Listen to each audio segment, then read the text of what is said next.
It's time for Twit This Week in Tech. I'm not even going to tell you what the stories were because you're going to want to be here for the panel alone. Renee Ritchie makes a triumphant return. Father Robert Ballesaire is here. And our old Submariner friend, the king of SSDs, Alan Malventano. Yes, we'll talk about what happened to Optane, the brand new iPhone, and a whole lot more, including a very happy birthday to two very important things, both 45 years old today. You'll find out what I'm talking about next on Twit. Podcasts you love. From people you trust. This is Twit.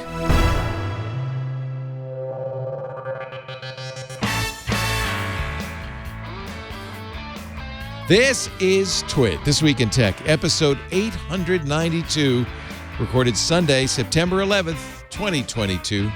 You're in Newton's hands now. This Week in Tech is brought to you by Melissa. Make sure your customer contact data is up to date. Try Melissa's APIs in the developer portal. It's easy to log on, sign up, and start playing in the API sandbox 24/7. Get started today with 1,000 records cleaned for free at melissa.com/twit. And by UserWay.org. UserWay is the world's #1 accessibility solution, and it's committed to enabling the fundamental human right of digital accessibility for everyone. When you're ready to make your site compliant, deciding which solution to use is an easy choice to make. Go to userway.org/twit for 30% off UserWay's AI-powered accessibility solution. And by Collide. Collide is an endpoint security solution that uses the most powerful untapped resource in IT, end users. Visit collide.com/twit to learn more and activate a free 14-day trial today. No credit card required. And by Worldwide Technology and Intel. With an innovative culture, thousands of IT engineers, application developers, unmatched labs, and integration centers for testing and deploying technology at scale, WWT helps customers bridge the gap between strategy and execution. To learn more about WWT, visit wwt.com/twit. It's time for Twit This Week in Tech, the show we cover the week's tech news. I am really happy to have this group here. It's kind of the OG Twit panel. Let's start with Alan Malventano, who left PC Perspective. He was a regular on the This Week in Computer Hardware show and PCPer.com to go to Intel, and has now, and we couldn't ever really get him when he was at Intel, just once. You got me once. Once, yeah. We got you once. And now he's left Intel, actually gone to a spin-off of Intel. Their NAND department got spun off into something called Solidigm. He is an SSD technologist. Always my hero when it comes to solid-state drives. Hello, Alan. I help when I can. I appreciate it. Alan also, when he was in the Navy, worked in nuclear submarines and intelligence. So if you have any questions about SCIFs... Here we go. The floodgates are open. Either SCIF or SKIFF. Either way, he can answer them. SCIFs or SCIFs. It's great to have you, Alan. Wonderful to have you. Good to see you. Here. Look at your room there. You got all sorts of... the tchotchkes. There's always tchotchkes. Oh, I love that. All sorts of memorabilia. I'm going to have to look deep into your... I'm competing with your set. I know. Here. It's wild. Got to do something. Hey, look who else is here. All the way from the Vatican. It's Father Robert Ballesaire and the Vaticats. Yeah. Digital Jesuit. Yeah, they're still here. Yeah. Look at how nice his background is. It's clean. You know, it's beautiful. What's that rig over your right shoulder there, though? What is that? This one? Is that like a lighting rig there? Yeah, your right shoulder. Yeah, several, actually, yeah. Oh. So, and I learned from my time at Twit. I learned how to build a basic stage. I learned how to do things and with depth and color. Good. So this is a super basic set that cost about $50 to set up, and it's great for all my Zoom calls. And you are atop the Society of Jesus dorms at the Vatican City. Am I correct? Indeed. And actually, right now, this is what's outside. So that window covers that's what this you're view. Seeing? That's what I'm seeing. So when I open up this curtain, this black curtain, that's what's outside. Well, open it up. Forget the black curtain. If I do, all the lights flood right back into the camera. Yeah, it's very beautiful. So that's St. Peter's, and it's lit, like beautifully lit. It's lit. Gorgeous. People don't realize St. Peter's is nice during the day. It is gorgeous at night. You have to come at night. Yeah. That's when it lights up. Yeah. Yeah. Also with us, long time no see, our dear friend, former host at MacBreak Weekly, now creator liaison at YouTube, Renee Ritchie. God bless you. I thought we would never get to have you on. YouTube has relented, eh? I am so excited. Well, I mean, I can do podcasts like this because this is mostly me. This has very little to do with YouTube and mostly all to do with me. So this is way easier. Yeah. I won't make you talk about YouTube. I won't make Father Robert talk about the Pope. I won't make Alan talk about submarines. And it's just the deal we make. It's just the deal. We'll just switch off with each other. We'll you can all talk about the submarines. Yeah.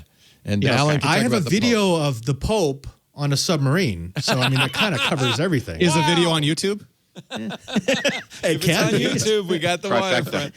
waterfront. That's amazing. Actually, the Pope came to mind this week, of course, of the passing of Queen Elizabeth. You know, I was wondering why. Not everybody feels sad about this, but I did, and I was wondering why. And it reminded me a little bit about the Pope. It's nice to have world leaders who can be leaders without being politicians.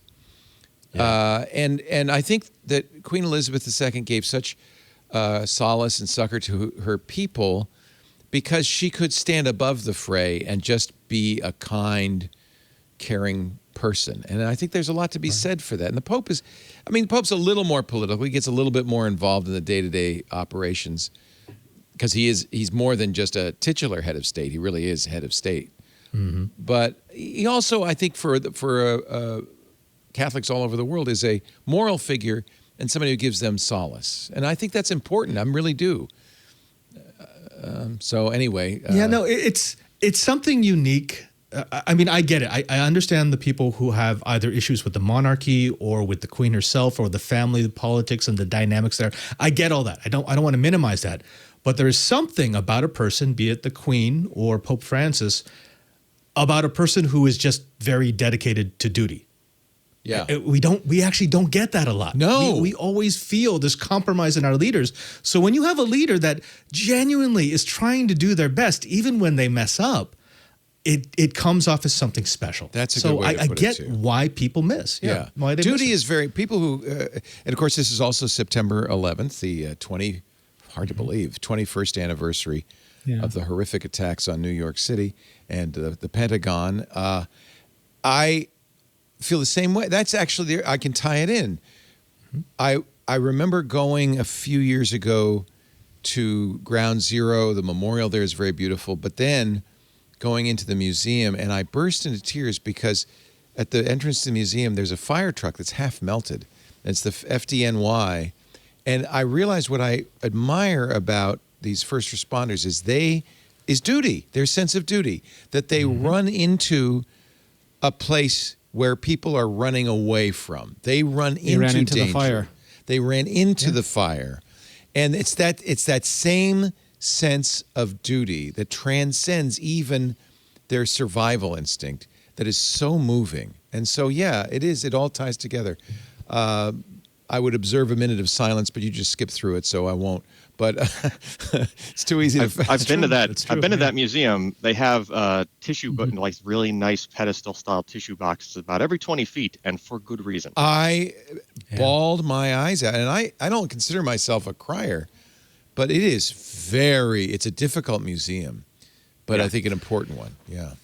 But you know what's strange, Leo? When you think about it, there are adults now, not kids, not children, adults who were born after that. They never knew the United States before 9/11 and how much it changed because of what happened that day. I mean, we are a dramatically different nation, both in culture and in tenor, than we were pre-9/11. Some good and some bad. Well, that's the other thing is I'm watching for the first time ever. The accession ceremony was broadcast yesterday of the new king. And you know, the Privy Council gathers and they say, is it okay if we use the old seals until you destroy them? and he's going to hit them with a hammer when they get the new seals. And this, for me, the sense of history was also interesting. And there, talk about people who weren't alive.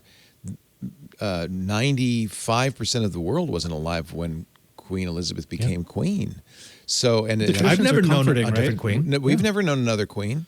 Yeah. So, to hear God Save the King for the first time, to see those E2R insignia on their money, on their post office boxes everywhere, removed and replaced with whatever sigil he decides to use. All of this, to me, is history. I mean, I think like Henry VIII, it's history, and we're getting to watch it. And so, yeah, I think for a lot of a whole generation of kids, 9/11's history. For those of us who remember it, it's searing history. Probably none of you remember JFK getting shot, but I do. And again, same thing. You know exactly where you were. You remember every detail. Isn't that why we have the rituals, though? We have the traditions, both religious and just in terms of society. When you have the succession or the accession and they go through all those things, the change is very hard for us. But seeing those traditions, being able to think of them, like even if you've never seen them before, you know they've been passed down through history, and it provides like this whole wave of stability, so that the change feels less scary. It just gives you a grounding in this. We are part of a much longer, much older, much stabler process. Yeah, exactly. And I like that, because the stock and trade for all of us as technologists is move, change every second. And so it's nice to have some roots, some grounding. It's really interesting, though, because like one of the things that concerned is too much of a word, but we've been doing a lot of nostalgia and technology lately. Like for the last 3 to 4 years, 5 years, we've been going back to these retro designs, and we've been rebuilding a lot of things. Like, and that usually means that we're concerned about the future, and we're trying, like marketing people are trying to give us that same solid foundation, saying, no, it's not scary. These are the same, whether it's the same phone or tablet or computer designs you're used to. When we're optimistic, it's all like rockets and fins and chrome and like going off into the future. But right now we're in this whole era of very much clinging to the past again. Yeah. You're in Canada, so a Commonwealth country. You're going to have to change your money too, aren't you? I found out that the Queen was actually like 24 or 25 separate legal entities. Like the Queen of Canada is a separate legal entity than the Queen of all the other places, and that we include some Canadian cousins in the royal family that they don't, and they have some British cousins in the royal family that we don't include. It was way big. It went so deep. Yeah. Of course. It's hysterical. So one thing that did change, normally the British people, and I imagine the Canadians too, but the British people would learn about the Queen's passing on BBC, right? In fact, there's a whole protocol that the BBC goes dark, and then they play God Save the Queen. They interrupt all programming. They put the logo up on channel 1, 2, and 4, and then they all have the same message. Didn't happen this time. It broke on Twitter. In fact, the first tweet came from the royal family Twitter account 2 minutes before the BBC had its tweet. And I think that's, unfortunately, this page is not showing the tweet, but I think that's kind of remarkable. Disintermediation. Yeah. But what I want to point out is that the royal family embraced it. And they said, we better, instead of waiting for the Beeb, we're going to tweet this. It shows you Twitter is still important. Well, yeah, maybe. I don't know. It shows you that Twitter is still important, doesn't it? That story is amazing, but the not so amazing addition to that is the fact that Twitter did its regular thing, and in the hours before her death, there were so many fake announcements of her death. We expect that from Twitter, but it's sort of like when it happens to a major figure like the Queen, you almost kind of want to say, what's wrong with you? Just stop. We know she's on her deathbed. Could you just let this unfold as it's supposed to, rather than trying to garner the attention of the death of a cornerstone of an entire nation? But Leo, we had a similar thing that happens here, where there's an official channel of how we announce who gets picked for the next Father General or who gets picked for the next Pope. And we've been having problems with this, with people inside of the assemblies tweeting out before the official call goes out. So it's hitting all parts of society and all sorts of ancient nations, ancient cultures, where you now have to deal with the fact that the data is going to leak before you're ready to leak it. And it's kind of interesting to see the royal family was forward-looking. Yeah, they jumped on it.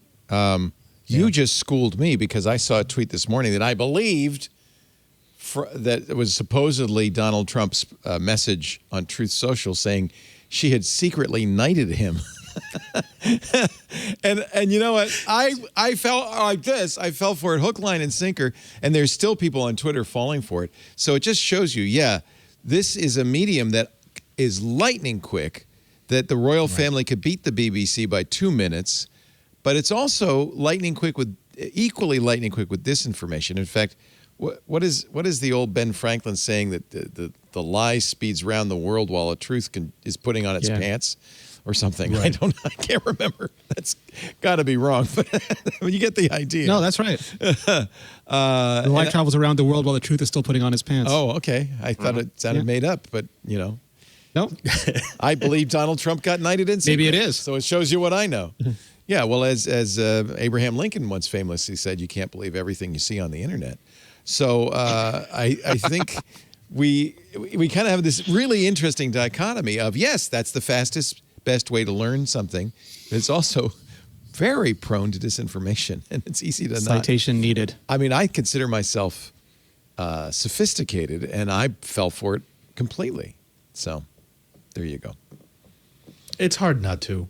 It's hard, especially if it's I wanted a good to believe fake. It. It's because I wanted to believe it, isn't it? A good fake will take something that it could be true and stretch it a little bit. Yeah. And that's what that tweet did. And in fact, the only reason why people were started to doubt it was because, and you picked up on this, it was so short and so concise. People were saying, that can't be Trump. He never wrote anything that short. It's in his too life. Coherent. No. Right. Well, and also, as many people pointed out on Twitter, if that's true, then he's ineligible to run for president in 2024.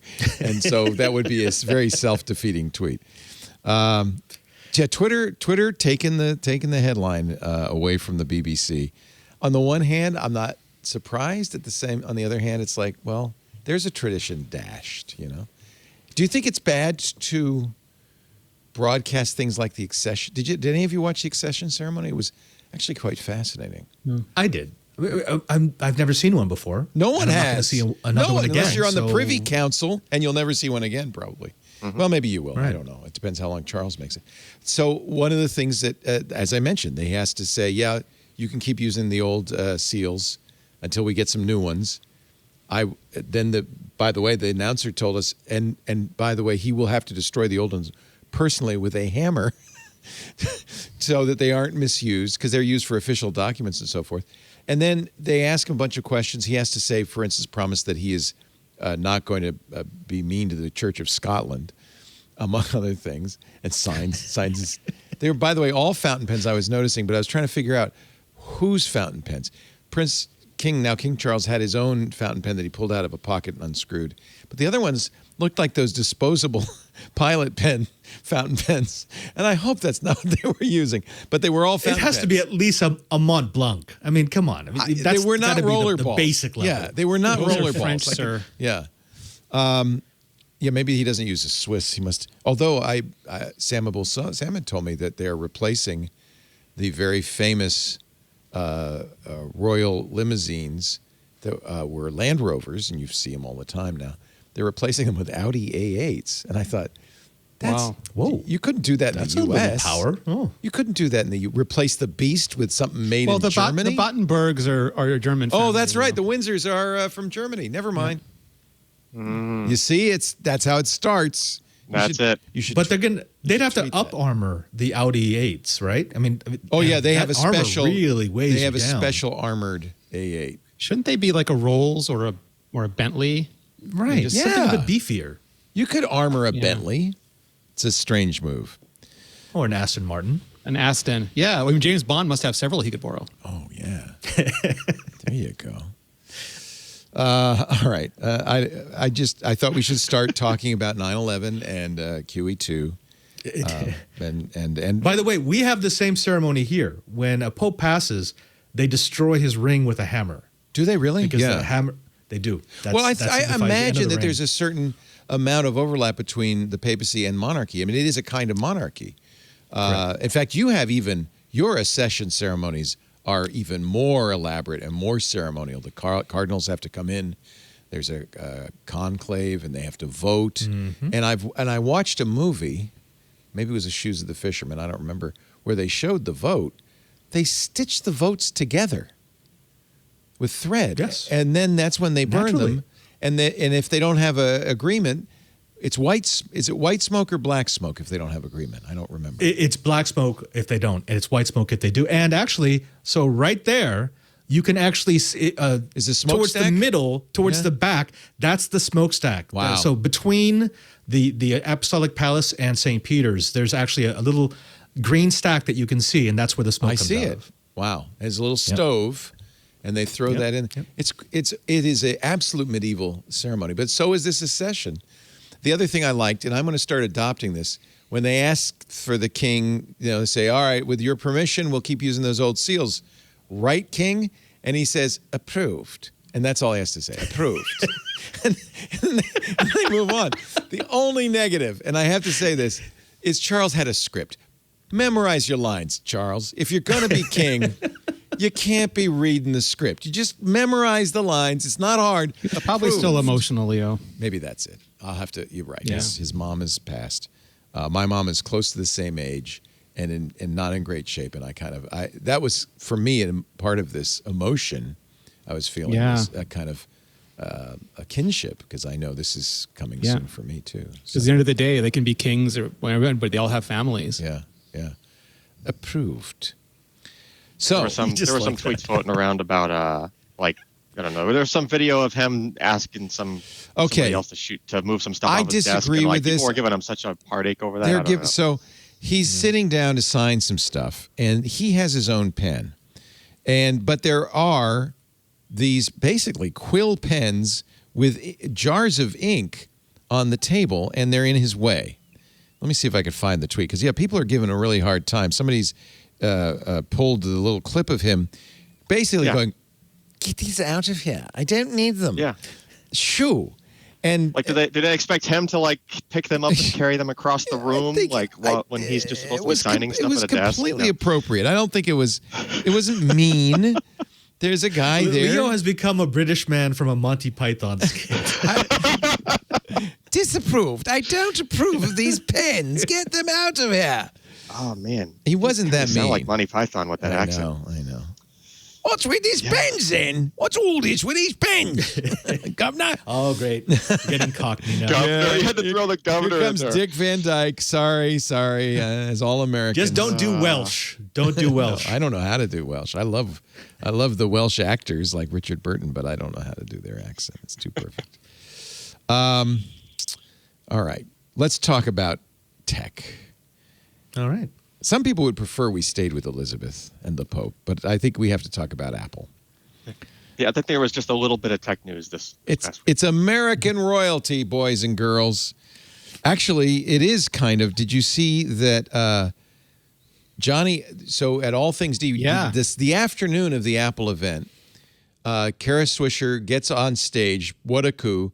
Tim Cook, Johnny Ive, and Steve Jobs' widow, Lorene, to talk about Steve, and with it to announce, and I think this is American royalty, the Steve Jobs Archive.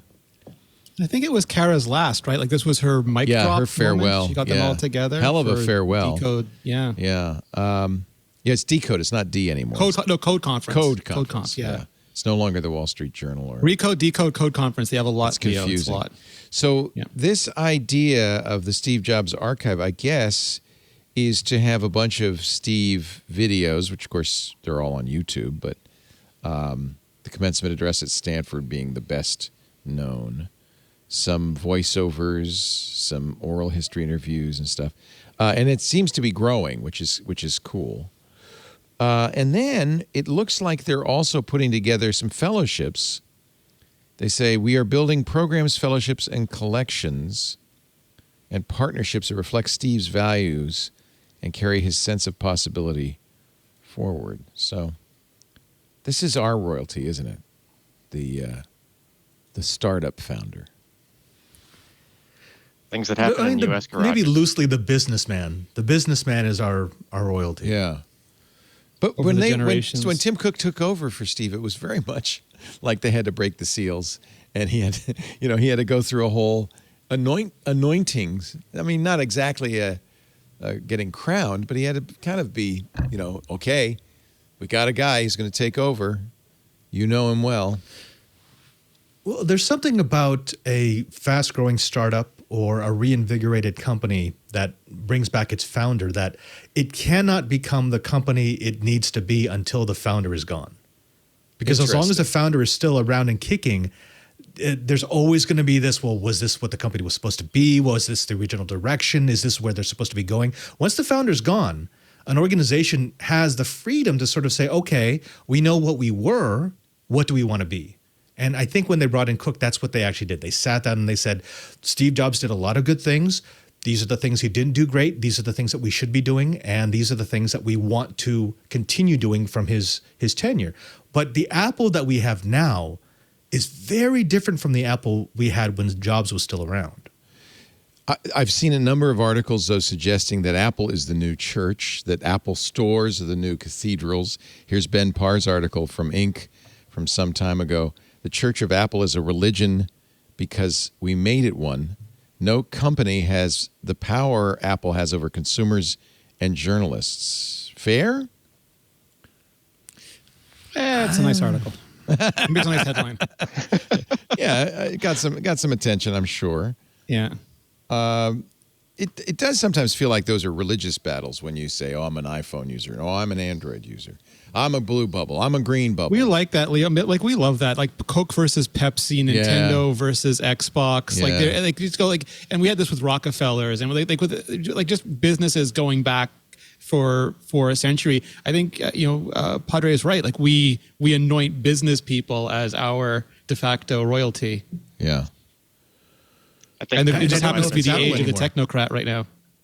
Cook might have been stoking some flames the other day because wasn't there some story about what was it? A reporter asked him, "Hey, my grandmother can't." Oh Lord, this is also at the Code Conference. In fact, I think it was at the end after the interview. He's taking questions, and he gets asked about this blue bubble, green bubble thing. Yeah. And he's let me see if I can find this. Maybe his response could have been a little bit better. It wasn't. Is how I would say it. Yeah, it wasn't exactly diplomatic. So a journalist asked great Cook, given our current culture of regulation. Yes, the journalist asked Cook how Apple could improve communication between the iPhone and Android users. Cook said he didn't feel Apple users were asking that we put a lot of energy into that. I wish there's video of this somewhere. After the reporter said, well, I can't send certain videos to my mom because she has an Android, Tim joked, well, buy your mom an iPhone. Yeah.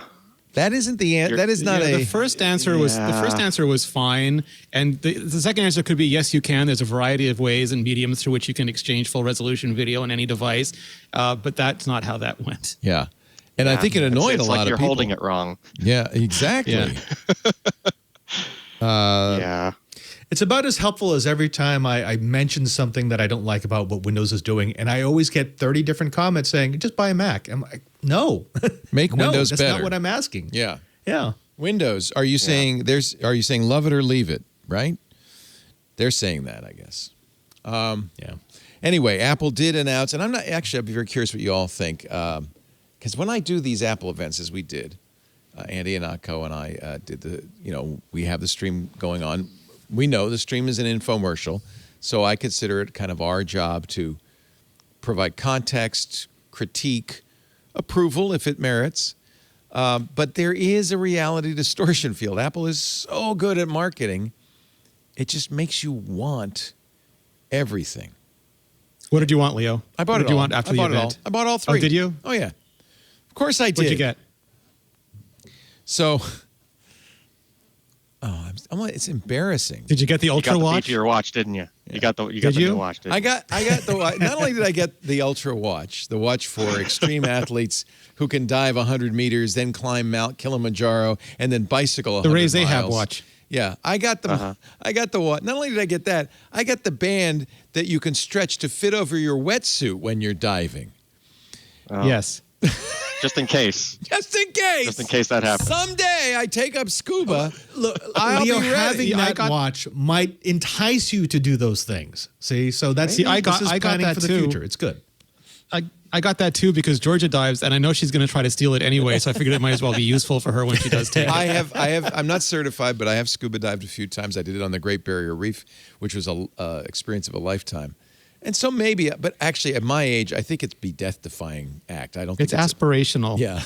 It's an aspirational watch, but it's kind of cool.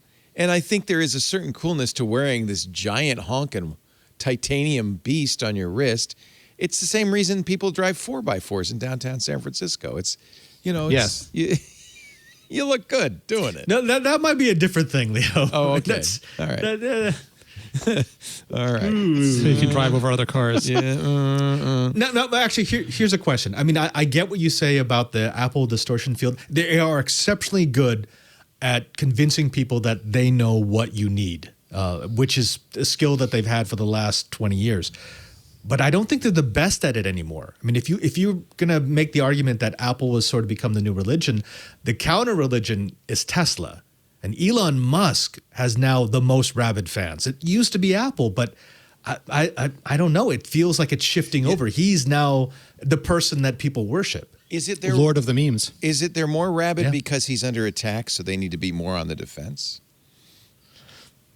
I mean, even when he's not under attack, they're out there shilling for him. Yeah. Yeah. Completely. I mean, it's almost a devotion. I own 2 of those cars, and I still can't figure that out. I just don't. Right. I just don't get it. It's just like too far. Like I see people going, and I mean I've had issues with them also, and it's like if there's even a flip side to that where when you have issues with it and you bring them up, then all those rabid crazy fans try to like apologize. You're a hater. Like, You're a hater. Yeah, like suddenly I'm a hater. Like I own 2 of them. Are you kidding me? Like clearly I'm not a hater. I have a when Leo and Lisa fixed. had issues with their X, with their Tesla X, they got so much hate. I mean, it was in the chat room. It was on Twitter. It's like, oh, you're just trying to hate on Elon. It's like, no, I have a legitimate problem with something that I've bought. Oh, and I get, it's a but strange I thing. must say, I get even more hate now when I comment on Elon and his really ridiculous attempt to purchase Twitter and now attempt to get out of it, which we will talk about later. If I say anything that's not positive, I get more hate than ever. Yep. So I think when your guy, it's sports. When your team is under attack, you step up to defend. There was a brief break when all those people went to crypto and NFTs, but now they're all back. That didn't work out so well. My block bot, it's like a little a Venn diagram. If you are crypto, you're fine. If you're Elon Musk, you're fine. If you're a conservative voice, you're fine. If you're all 3 of those, it's an auto block. It just kicks you right out. And they identify themselves, so it's like it's very easy. Yeah. Do you have a regular expression parser that looks at their profile? Basically, okay, that's interesting. Looks at profile. It does content analysis from what they've actually posted. It looks at who they're following and who's following them. Wow. And then like things like you're not newness of the joking. account. You actually have code that's doing this. Correct. Wow. 24/7. Why? Because my it. Twitter feed is so much more useful when just all the low quality comments and all the spam accounts get X'd out. I don't ever see any of that stuff. Is it in what is it written in? Python? So the main part is written in Python. Yeah. Wow. Right. And then I use a Amazon contextual, their service, to do the context analysis. Oh, no kidding. Well, this is pretty sophisticated. Yeah. And then does Twitter have an API for follow and unfollow? Or do you have to do it manually? They do. No, so I can't just use the pure API because I hit the limit really fast. Wow. So I actually use a scraper for most of the context stuff, and then I only hit the API for the actual functions of mute, block, a report. Did this really step up when you set up the Vatican Minecraft server and you got a lot of attention for that? Was that when it really started getting problematic? No. Believe it or not, I had to build this thing when I was at Twit. So it came over from Twit. Oh. The hate that we were getting, like when we got swatted, that's why I started writing this. And it was just a little tweak here and there to get to what I have now. Wow. I got to get to work. I thought you were feuding with the Dream SMP, but no, it's way longer than that. Wow. Yeah, That's wild. So we'll go through the various products. Let's start with the iPhone 14, 14 Plus, 14 Pro, 14 Pro Max. As usual, I would say with Apple, these are incremental improvements over the previous year's phones, right? Is there anything to just go, wow, this is so much better, you have to get it? Renee? I mean, so I think it's been true for years, and I think Apple has known this for years, is that very few people upgrade year over year. Like if you're on an annual upgrade program and it just continues your subscription, that's a big exception. And there are always going to be people who are just, they have like a ton of money and they really like phones and they're going to buy the new phone every year. But for the vast majority of people, they're on between 2, 3, 4, even 5 year cycles. And they know that. So the goal is just to, over 3 to 4 years, to provide enough value that if you're going from like this year, probably an iPhone 8 or an iPhone 10, maybe even an iPhone 10s, that it's a significant upgrade for you. I think like Twitter and YouTube are obsessed with only ever talking about how it compares to the last year. And that has always only been like maybe 5 to 10% of the buying populace. You agree, Alan? You can recuse yourself if you're not an iPhone user. No. I mean, I'm an iPhone user. The kind of the takeaway I took from I watched their thing because, of course, who doesn't when they do it? I mean, I think the satellite thing is cool. I'm never going to use it, right? But we don't even have a way to. It's cool. No, so is the Crash. Leo needs it for his excursions with his new watch. I know. Once I've got my watch, I will be. Once you get your watch, you'll be on the mountain. But I mean, it's cool to me because, like, I mean, I spent a lot of years on submarines, and it was kind of like there was the satellite phone that they had just in case, and it was like you had to go up and like ask to use it if there was. Would you have to be on the and surface to do it? You'd have to. Surface, of course, right? yeah. Well, there was some way to sort of hook the antenna up to one of the masts, so you could sort of get away with stick it out, poking something out of the water from the submarine, and Alan, yeah. Can I ask a question? So on satellite, on submarines, there's got to be some sort of policy about signal intelligence of crewmen having cell phones that can ping, right? I mean, you can't have that. Yes. Yeah, and that is true. But the thing is, you wouldn't be to use the iPhone thing. Like if somebody has an iPhone 14 on a submarine, like you literally have to be like fully surface, and then the person would have to get out of the submarine. Right. On deck. Right. Because you're in a big Faraday cage, really. Yeah, basically. That's not going to work inside. Yeah. It's just but if the alarm goes off, wouldn't Sean Connery hear you? Just one ping. Just one. One ping only. One ping only. Yeah, but That's pretty good, actually. But that is true that there is a big signals intelligence thing, right? Technology did advance, like even while I was on the submarine, which was over almost 2 decades ago now. Man, that's dating. Totally talk about dating ourselves from earlier. But they advanced to the point where there was like a satellite, like a gyro stabilized little mini dish built into the top of one of the masts that they could pop up and sort of do bi-directional communication. But that's only because it was a directional thing, and so that you wouldn't be able to sort of triangulate, where that communication was coming from. And they would only do it very rarely.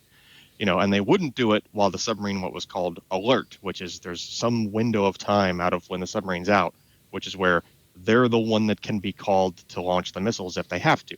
And so in that window, there's literally nothing happens. They're a ghost, basically, for several weeks, right? Yeah, I don't see submarine crews doing what you're seeing from troops in Ukraine and Russia, where they're Instagramming themselves in front of landmarks. That's probably not going to fly with subcommand. Right. And honestly, even if the technology was possible, even if you made, the iPhone 21 can now do it from inside the hull of a submarine or whatever, the crew has enough discipline to where they're not doing that because they know it's, everybody's life is on the line when you start. Exactly. Somebody's live blogging where the submarine is. Every day. Yeah, live blogging the missile launch from the submarine. It's actually fascinating. War has changed even in this technology era. One of the things people were wondering is why didn't the Russians immediately take out internet and cell service in Ukraine? I mean, that's if you're going to attack a country, the first thing you want to do, if you can, besides destroying their transportation network, is destroy their communications network. And that was so crazy, wasn't it? Like right at the beginning when all the Ukraine stuff started going on, there was this Ukrainian girl just like did a TikTok or Instagram video or something about how to start up the armored vehicle that was just abandoned by the Russians. It was just, there were people with tractors like pulling aircraft carriers that they just like taken over down the. So the thinking is, according to the Center for Strategic and International Studies, that they don't want to because it's a great way to spy on people. Because if we can eavesdrop on the phone calls, the emails, get the geolocation data from the cell towers, that's useful. Plus, they're using it because it's they're in Ukraine, so the Russian forces need to use it. And if they ever win in Ukraine, of course, they don't want to destroy too much infrastructure. Although that seems to be out the window. When you see people Instagramming from the war zone. It's just crazy. Well, communications really interesting because it was a huge lack in the Russian army. I mean, way more than any intel group ever thought. That they didn't they went into a hostile country without their own complete communications infrastructure. Right. That's unheard of. That's just something you would never expect a major world power to do, and yet they did it. Yep. And then on top of that, they had presumably they already had this tech from before, but they would roll in their GPS jamming equipment. Jam GPS for the entire region, but then they would all get lost themselves. They couldn't figure out where they were going. In fact, it's a bad idea because the locals know how to get around. You're the ones who need the GPS. Right. It's really interesting, too, because, a few decades ago, cable news was changed forever by the O.J. Simpson trial and by the Gulf War. And now social media is being changed forever by the Amber Heard trial and by the Ukraine war. And it just seems like there's always these locusts of coverage where it shifts to a completely new medium and then everything gets rapidly repackaged around those mediums. Well, and that's why I thought it was really even the transition from Queen Elizabeth to King Charles was interesting because even an ancient tradition like this is highly influenced. They put it on Twitter before they put it up on the palace gates. Right. I mean, to me, it's fascinating how the world has changed, and like the frog in the pot, it's happening without us knowing. It's just kind of gradually. Do you imagine the Vatican would change? Probably not, right? This is somewhere where tradition is so much a part of it. They're going to still stitch together the votes and put them in a stove and burn them and all that. They'll keep doing that, but you do see change. And if your producer could call it up. There's a great side-by-side showing the night that Benedict became Pope and the night that Francis became Pope. And on the night that Benedict became Pope, you had a lot of people in front of St. Peter's holding candles. The night that Francis became Pope, everyone was holding a phone. You saw nothing but a sea of screens. And it's like, even if the traditions stay the same, the way that people are consuming it or remembering it is changing. And that was the clearest sign for me. Like, you have to do this. If you're not thinking about optics over social media, it means you're not thinking about optics. Period.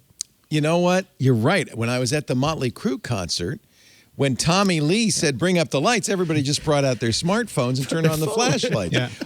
You're absolutely. The whole world is changing. I've told this story before, but I love it. The Soviet Union was monitoring. This is how long ago, was monitoring the coming and going of people at the Pentagon, and they noticed that every day around noon, a lot of high-ranking officers would disappear into this building. You know where I'm going with this, right? Oh, yeah. It was a hot dog stand in the center of the Pentagon, and it almost got nuked because they thought, it was said the Soviet Union had at least two nuclear missiles pointed at it at all times. And this was from satellite, not from cell phones, obviously. But, okay. At the hot dog stand. At the hot dog stand. That's how you I hate stop to say anybody this. able to fight back. Yeah. I hate to say this, but if you hit the hot dog stand, the rest of the Pentagon's probably It just going. crumbles. Yeah. An army moves on their stomach. I went there. In 2009, and the hot dog stand was gone. Yeah, they took it out. Not the Russians, the Pentagon. It shuttered in 2006, I'm sorry to say. Probably not because of any threat from the Soviet Union or the Russians, but still. Most well-defended hot dog stand in the United States. They called it Cafe Ground Zero. China has a story like that from Pokemon Go. They had to forbid their personnel from playing Pokemon Go because you could see patterns of people walking around these dark, like on the map areas, and they figured out, these are guards trying to get their kilometers in while they're doing their guard duty. Wow! Like, so that's a Chinese government facility. It's fantastic. I want to take a little break because we've been talking a lot, and I've got to get a commercial in. But I do want to come back and talk about this iPhone. Both Ben Thompson and Jason Snell have actually made some really interesting points about this new iPhone. We'll get to that in just a little bit. So great to see you again, Renee Ritchie, now creative liaison at YouTube, but you're still doing the channel, right? You still do stuff at YouTube? Doing one video a week because that's all you have time for now. Yes, I used to do like 3 to 4 videos a week. Now I'm doing one a week, but I just put up this week's video, and it's all about the outrage over eSIMs, which we could talk about today. Oh, yes. That's actually, talk about the Courage port. Now it's the Courage tray. We will definitely talk about that. Is this your advice to creators to don't burn yourself out trying to do too many videos a week? I mean, so the truth is, like, you want to get to a point, and I'm just repeating something that Todd Beaupre, who's director of discovery at YouTube, really, really nice guy, said, that you want to get to a point where you're increasing the value of your videos. So it's not the quantity that you're making, but the quality that you're making, and that those videos attract enough audience, enough views that you don't have to like continually run on a hamster wheel. Oh, I like it. Marquez Brownlee does that. He doesn't put out so many videos, but he focuses on the quality of it. Mark Rober, one a month. Mark Rober, Mark Rober. His stuff is so good. He's the NASA scientist who makes the glitter bombs. And we finally found out what he did at Apple. Oh, what did he do at Apple? He was on the AR project. You're kidding. No, he was working on the augmented reality headset. Not anymore? No, because his YouTube channel, I think, outgrew what Apple was comfortable with. Well, that just shows you could do one a month, and you don't have to work at Apple anymore. That's pretty darn. And then you host Jimmy. Was it not Jimmy Fallon? Jimmy the other Kimmel. Jimmy Kimmel. Yeah, you host Jimmy Kimmel. That's great. Yeah. Nice. Alan Malventano, no longer at Intel, but still Mr. SSD now for the spin-off Solidigm. Mostly drives or memory, or it's NAND, right? I mean, when I was at Intel, it dealt a little bit more with memory, right? I would deal with the Optane stuff as well, which we can talk about it a little bit later. Yeah, that's the late lamented Optane, yeah. Yeah, but now it's just the NAND/SSD technology, nice. Be it for Solidigm or for SK Hynix. Like we're all together now on data center and client sides. You think basically anything SSD? Spinning hard drives are going to aim at the same garbage dump as VHS tapes and cassettes? Or, I don't know. I mean, cost per gig is still. It's amazing, isn't it? Yeah. The cost per gig's still winning on the hard drive side. If you just need a bunch of mass storage, perfect for my NAS. Your way to go. I wouldn't want to put an SSD in my NAS, although you can. I mean, you can, but it's just not cost effective right now. Right. Yeah. Don't let me forget to ask you about Optane before the show's over, because I do want to, but not right now. Also, Father Robert Balasair, the digital Jesuit, and it's great to see you again. How much longer before you come home? Please come back. That's a great question. Come back to us, Robert. Come back to us. Look, every time I meet with Father General, I always ask the question. I said, so, it's been 1 year, it's been 2 years, it's now been 5 years. Yeah. Maybe next year is a good time for me to go back to the States. And he always has the same answer. He says, you should learn more Italian. That's not the answer I'm looking for. Yeah. Either you're going to be, but maybe you're going to New Jersey. It's possible. Mashed Potato in the Discord, actually, he found the photo from us. So that's 2005 nice. versus 2013. So in 2005, you've a blow up version of this here. Let's see if I get it bigger. it's Oh, look, I see amazing. I see Leo holding the iPad that's up. me recording it. Yes. look at all the it's the camera phones. I have to say, you can't go anywhere anymore. Everybody's recording all the time. All the time. I love the person holding up the iPad, though, the tablet to take a picture. I want to see the That's next special. time. I want to see what it is. That's interesting. Yeah. Look at all the camera phones. Wow. Well, Leo, the next time it's all going to be Google Glass, right? Yeah. Yep. Oh, You'll be wearing your Apple AR headset. My Snap goggles, whatever they call those things. Yeah. they'll just replace your retinas with something. That is an amazing picture. That is incredible. It's true. I mean, every concert I go to now, I have to kind of like get the phones out of the way. It's So I kind can of see Put your annoying. phones down. It's like, watch Put your phones down, kids. Put your phones down. There's a guy playing here. The worst ones, and I see less of this now than I used to. But it used to be everybody would do a selfie. Like they'd turn around, turn their back Right. to the singer, and take a picture so that, hey, you know where I am. Look at that. Look at that right At least behind not me. wearing their Red slash Stevens, hats right anymore, there. where you can't see over them any. Yeah. Ugh. Yeah. Ugh. I know. I'm an old man shouting at the clouds. Our show today brought to you by Melissa. Did you know, if you're in business, that poor quality data can cost you big time? I'm talking your address list, your customer, supplier list, your contact information.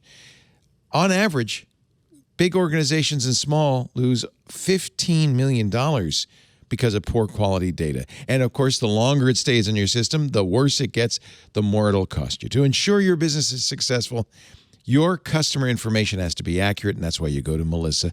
They are the address experts, the leading provider of global data quality and address management solutions.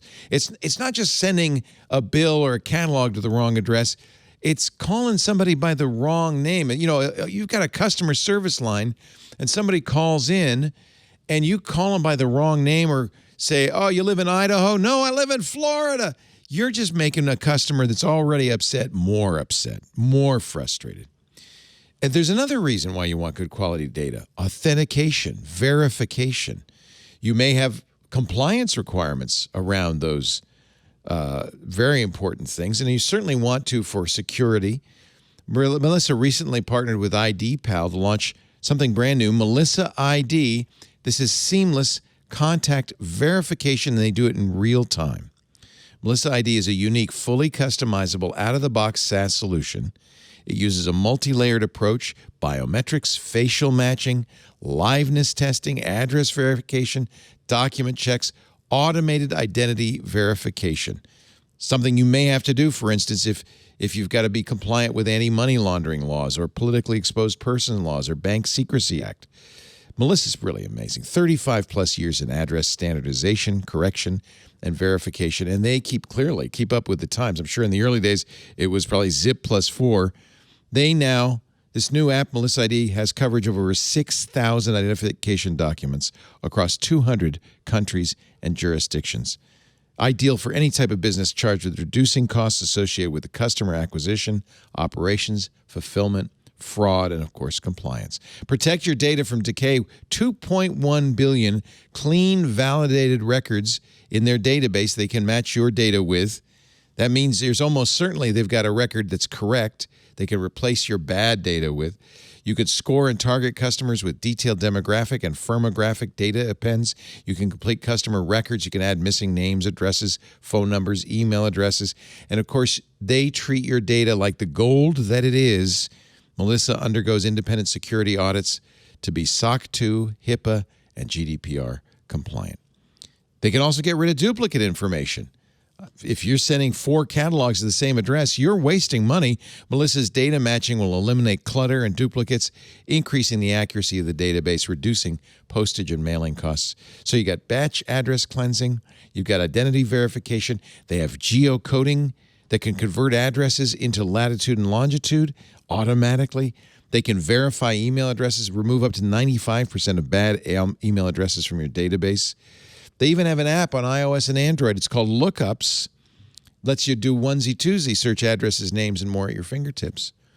So make sure your customer contact data is up to date. Try Melissa's APIs in the developer portal. It's easy to log on, sign up, and start playing in the API sandbox 24/7.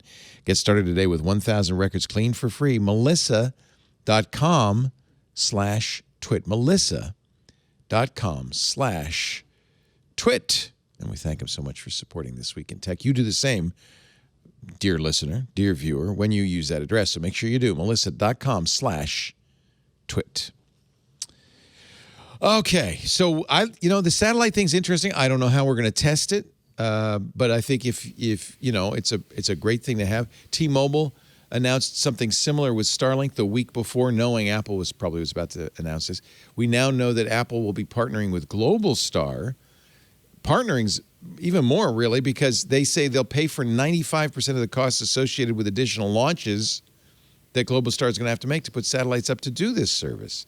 So Apple's getting in the satellite business, in effect. Yeah. Too many people are getting into the satellite business. There's I agree. a finite amount of space I agree. around the planet. We talked about this with Rod Pyle today on the radio show. Everybody's launching satellites. In fact, so much so that in the next Elon Musk Starlink launch, there's another satellite company piggybacking on that. And the thing is, it's all overlapping, right? It's like we got 4 different companies doing the same thing. And, of course, each of them has to have their own satellite. This is so much of a problem. The FCC announced this week that they were trying to establish a rule requiring people to get their old satellites out of the sky.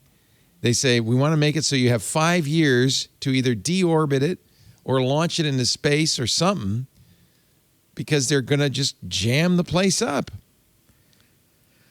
Which is a good idea, but it's a non-starter because they place the onus on the country responsible for Not the launch, maker. not the company. Yeah.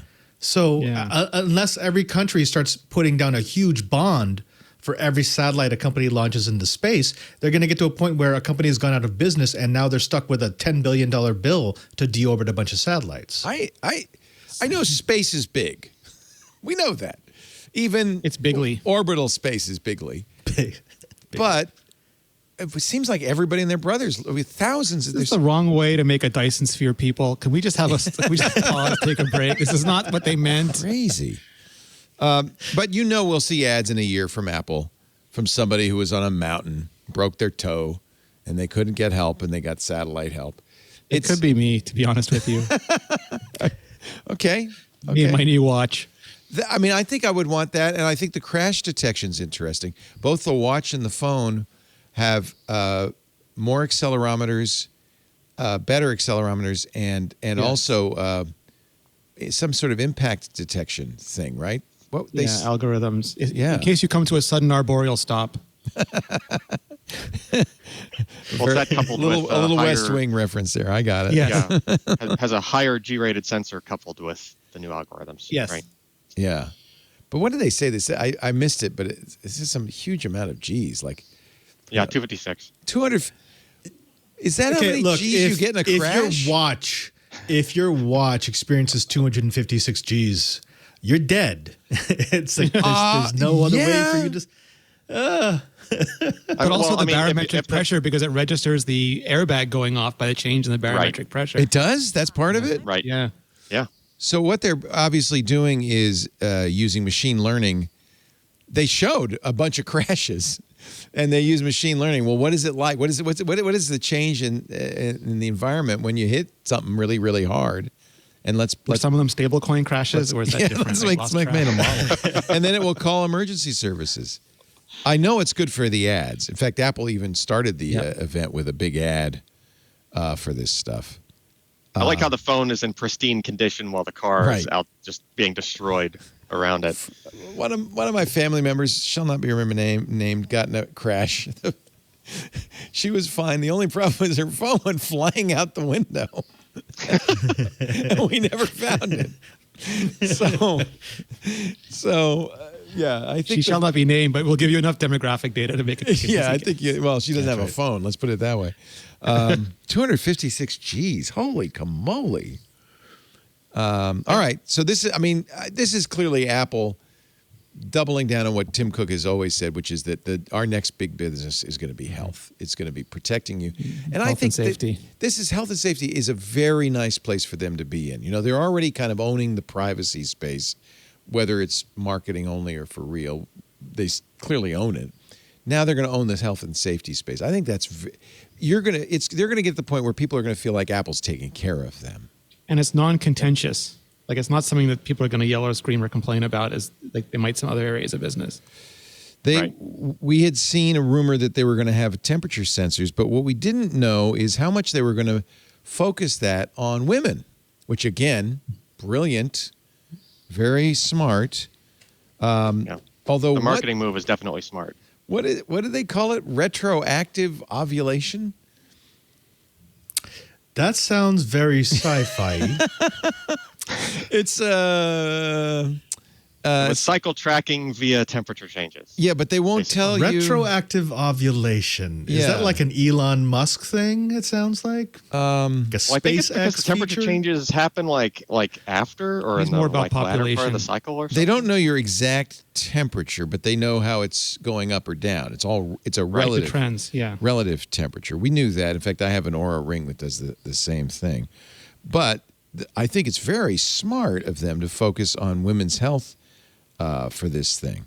Because neither Fitbit nor Samsung nor the Aura talk at all about cycle tracking. Apple, that was the number one bullet point. They spent a lot of time talking about that. And then this thing about retroactive ovulation, I think they're trying to say, we can't tell you ahead of time, but we can tell you afterwards. Or I don't know. I'll have to let this was big. Yeah. This was big at CES about 3 years ago. There was a company, I think, called Comper that was selling devices that would do this. They would actually do specifically ovulation tracking. And actually, I think Apple bought them, didn't they? Well, there you go. That might have been where they got the tech. Yeah. Yeah. Good on you, Apple, I guess is all I can say. It's more than just period tracking. I mean, it gives you period predictions, a retroactive notification about your ovulation date, which, people want to know about their ovulation date either when they want to get pregnant or don't want to get pregnant. That's, of course, when you're most fertile. Unfortunately, knowing about it after the fact seems less useful, but I guess that's the best they can do. Yeah, I was pregnant. Oh, okay. Yeah, whoops. First steps. Yeah. And again, probably one of the reasons Fitbit, which is owned by Google, Samsung, and Aura are having trouble doing this is privacy. We already know that many period tracking apps are, disclose this information to third-party data brokers. Very leaky. Very leaky. It's not a good word to use when you're talking about this. So, plus this takes a lot of the pressure off She-Hulk and Star Trek and Lord of the Rings, right? Because people can. That's right. I'm sorry. Finish that sentence. The feature that, wait a minute. No, I need him to tell me. I was just going to say because people are so busy complaining about that, Apple actually focusing on features for women is going to give them a whole new sphere to lose their fragile little minds over. Oh, good. Thank goodness. Yeah, I wasn't sure where you were going with that one. All right. So these are all good features, and I think that there is a lot to be said for Apple generating this goodwill with its users. Right? We're here to protect you. We're here to protect your privacy. We're here to help you be more healthy. It's a good story. Both Mark, go ahead. On a whole, I mean, of all the majors, even though I'm not an Apple fan, I would trust Apple with my personal data more than I would trust Samsung, Microsoft, or any of the big ones. Yeah. Absolutely. Mm-hmm. Both Ben Thompson and Jason Snell did point out that the modern day Apple is much more interested in ARPU. We've talked about this before, the average revenue per user in selling services. And in fact, interestingly, in the US, the iPhone prices did not go up. And I think they're charging less for the Watch Ultra than the comparable Garmin by a couple of $100. So Apple is either very sensitive to pricing or understands that it's more important that they get these devices in people's hands so that they can make money on services.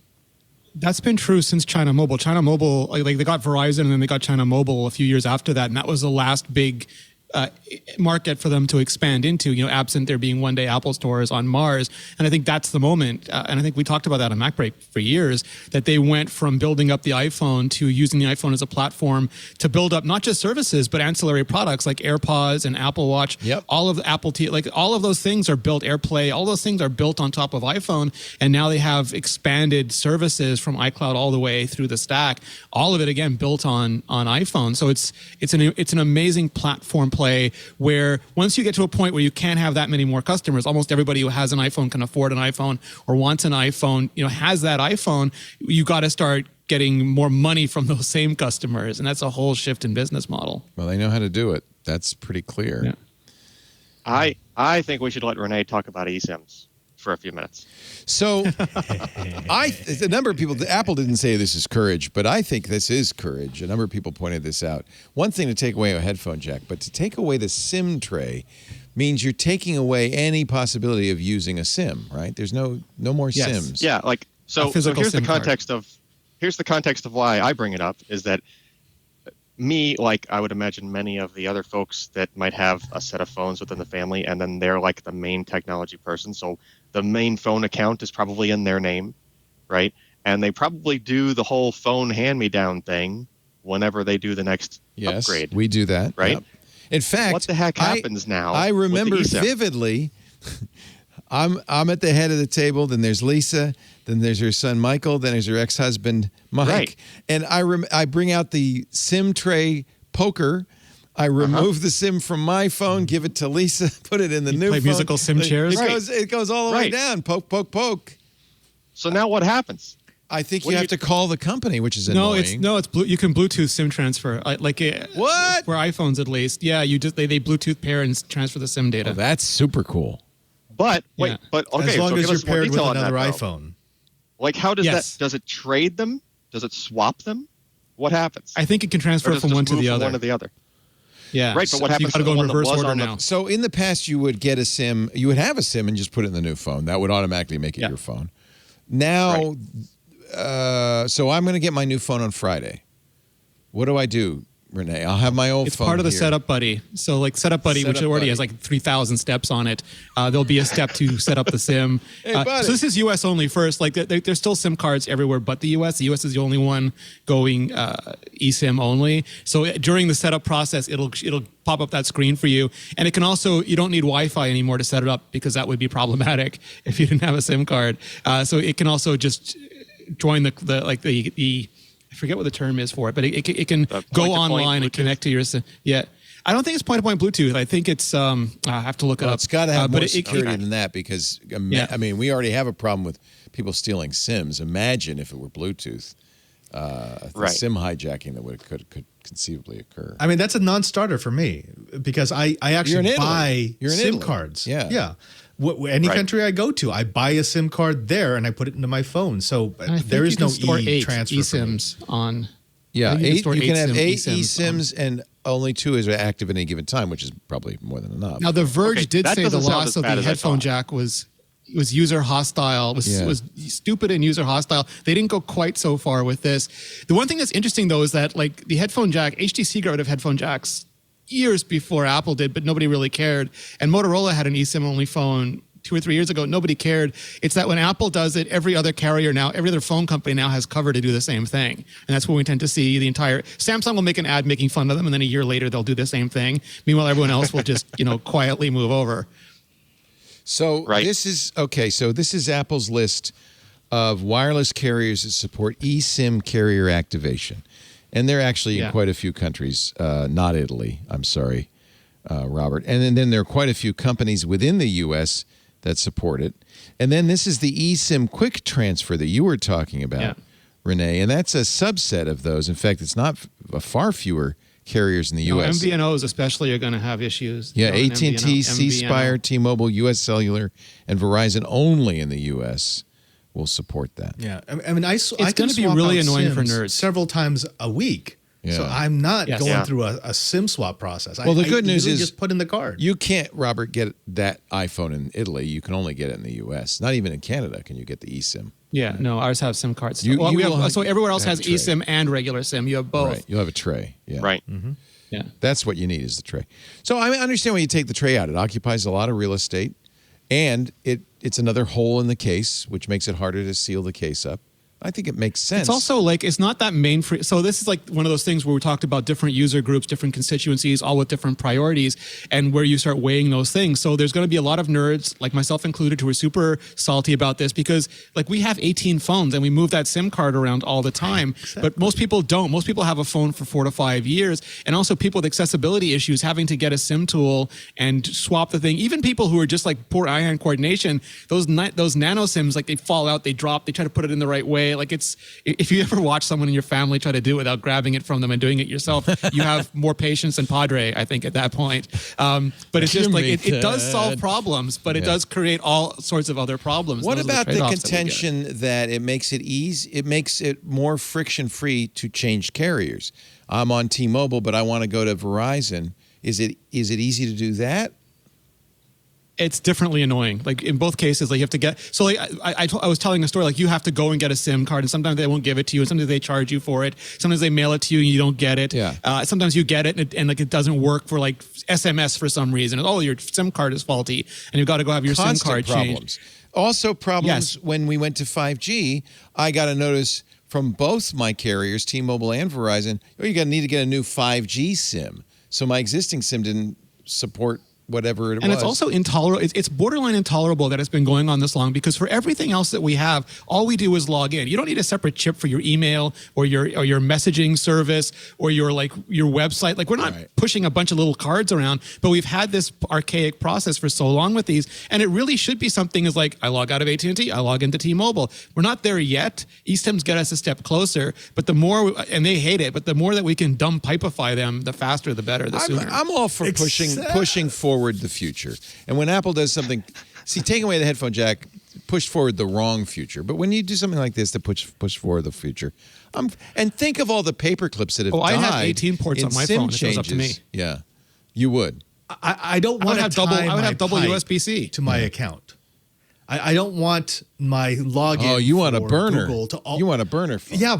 I mean, I am very paranoid about that. I want that disconnect. I want to be able to swap SIMs. I want the carrier not to know which services I'm using. That's the whole thing. That's how I build up my mobile presence. So, but they're tying. You have to pay for it, so they tie it to you through your payments. Well, or do you go out and buy? Here's some cash. Here's some lira. Give me a SIM. No, exactly. Okay. There's nothing that ties these SIMs to me. When I dump them, they're gone forever. Oh, you're good. Wow.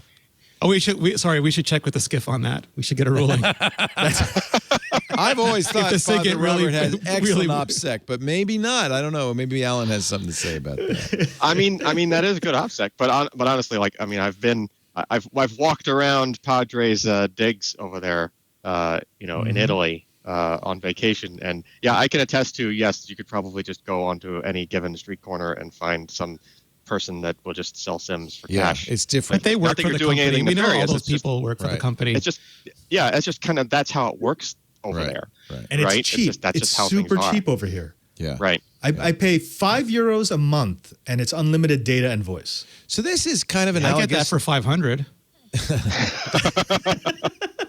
This is analogous to getting rid of cash. It's the same argument in some ways. I mean, cash or is dongles, physical. like USB dongles for software. Yeah. Floppy disks. Get rid of USB dongles for software. That's a terrible. So get rid of floppy disks. Get rid of cassettes. Get rid of all physical media. I don't think that's a problem. I don't think I have any software that still uses a USB dongle. No, that's. I think I've thank gotten God rid that's of the gone. last. I don't Da Vinci Resolve was using it for the high end up until like a year or two ago. That's right. Terrible. That's right. Terrible. Yeah. Okay, so there are problems with getting rid of the SIM tray.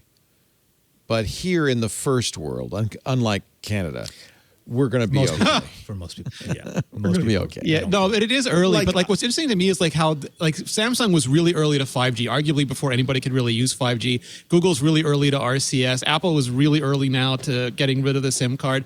And like, is that annoying or does that force adoption to come even earlier. And there's probably arguments to be made both ways. But it is always going to hurt nerds. Like we are incredibly vocal, but we are not a very large percentage, and we are always going to be hurt first, hardest, and most by these changes. So this is the contents of your video that you just put on YouTube. Yeah. Is to talk about this. And you are surprising me by coming down in favor of keeping the SIM card. So over the long arc of history, I think it should go away. Like, I think a lot of these things are like, can be way friendlier for mainstream people.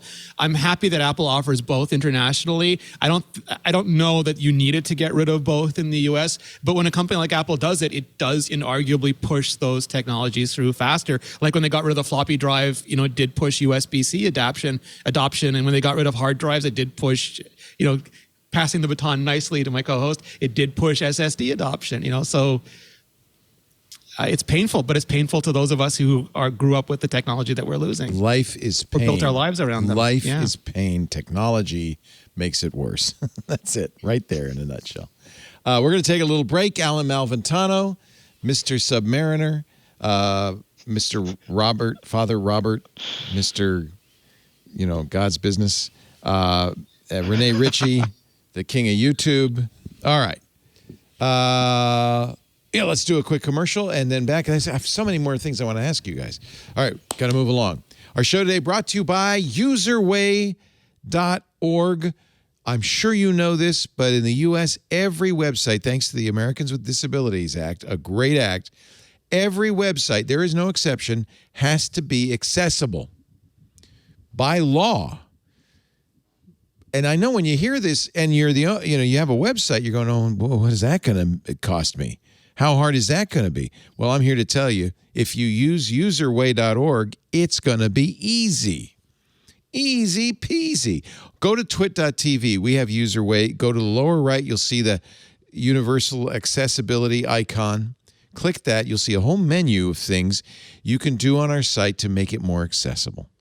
UserWay's incredible AI-powered solution tirelessly enforces those hundreds of WCAG guidelines, the Web Content Accessibility Guidelines. And you know what? It took one line of JavaScript on our site. It was so easy. In a matter of seconds, UserWay achieved more than an entire team of developers could do in months. I know it's overwhelming, the idea of making your website accessible, but UserWay's solutions will make it simple, I promise. They'll make it easy, and it is cost-effective. Start by going to userway.org/twit. Use that free scanning tool there. It'll tell you if your site's compliant or not, and it'll tell you where you need to work if you have to get some work done. It gives you an idea of where you stand. And by the way, don't be afraid if you have a giant site. If you have an enterprise-level website, you've got thousands of pages, UserWay also has a managed solution for the big sites. Their team will do it all for you. But from our site, for almost any kind of small to medium business, it's actually easy, and it costs so little, less than I spend monthly on web fonts. And that's because UserWay is using AI and machine learning solutions. They are number one right now, 61%. The leading accessibility solution on the market today, 61% of the market, 1 million websites. Some of the biggest sites in the world, Coca-Cola uses UserWay, Disney, eBay, FedEx. But now you're getting that best-in-class enterprise-level accessibility tool for you, your small and medium business. As little as $49 a month on the monthly plan. You could be ADA compliant. By the way, you should make money too because you'll reach more customers. People will love you for it. You'll build loyalty. And we're going to get you 30% off. There are 1 billion people in the world with disabilities. That's a 13% of the population that are potential customers that you could be losing if you're not compliant. So there's the stick of regulation, but there's just the carrot of let's be nice. Let's get more people on our site. UserWay is the easiest way to do it. The AI and the image recognition stuff is so smart. It'll automatically generate image alt tags. It writes the descriptions for you, but it also makes it easy for you to add to those. You can remediate complex nav menus, just the nightmare for people with low vision. All your pop-ups will be accessible. It'll fix vague link violations, fixes broken links. So that's good for everybody, right? Ensures your website makes use of accessible colors without, losing your brand identity. UserWay gives you a detailed report of all the violations fixed on your website. And it's easy to use. In fact, they've got plugins for WordPress and Shopify and Wix and Sitecore and SharePoint and more and more and more. Or just add one line of JavaScript and you'll meet your compliance goals, improve the experience for your user. Just ask Siri, well, the voice of Siri, Susan Bennett, what she thinks about UserWay. Hi, I'm Susan Bennett, the original voice of Siri. You won't hear me say something like this too often. I'm sorry, I don't understand what you're looking for. But every day, that's what the internet is like for millions of people with disabilities. UserWay fixes all of that with just one line of code.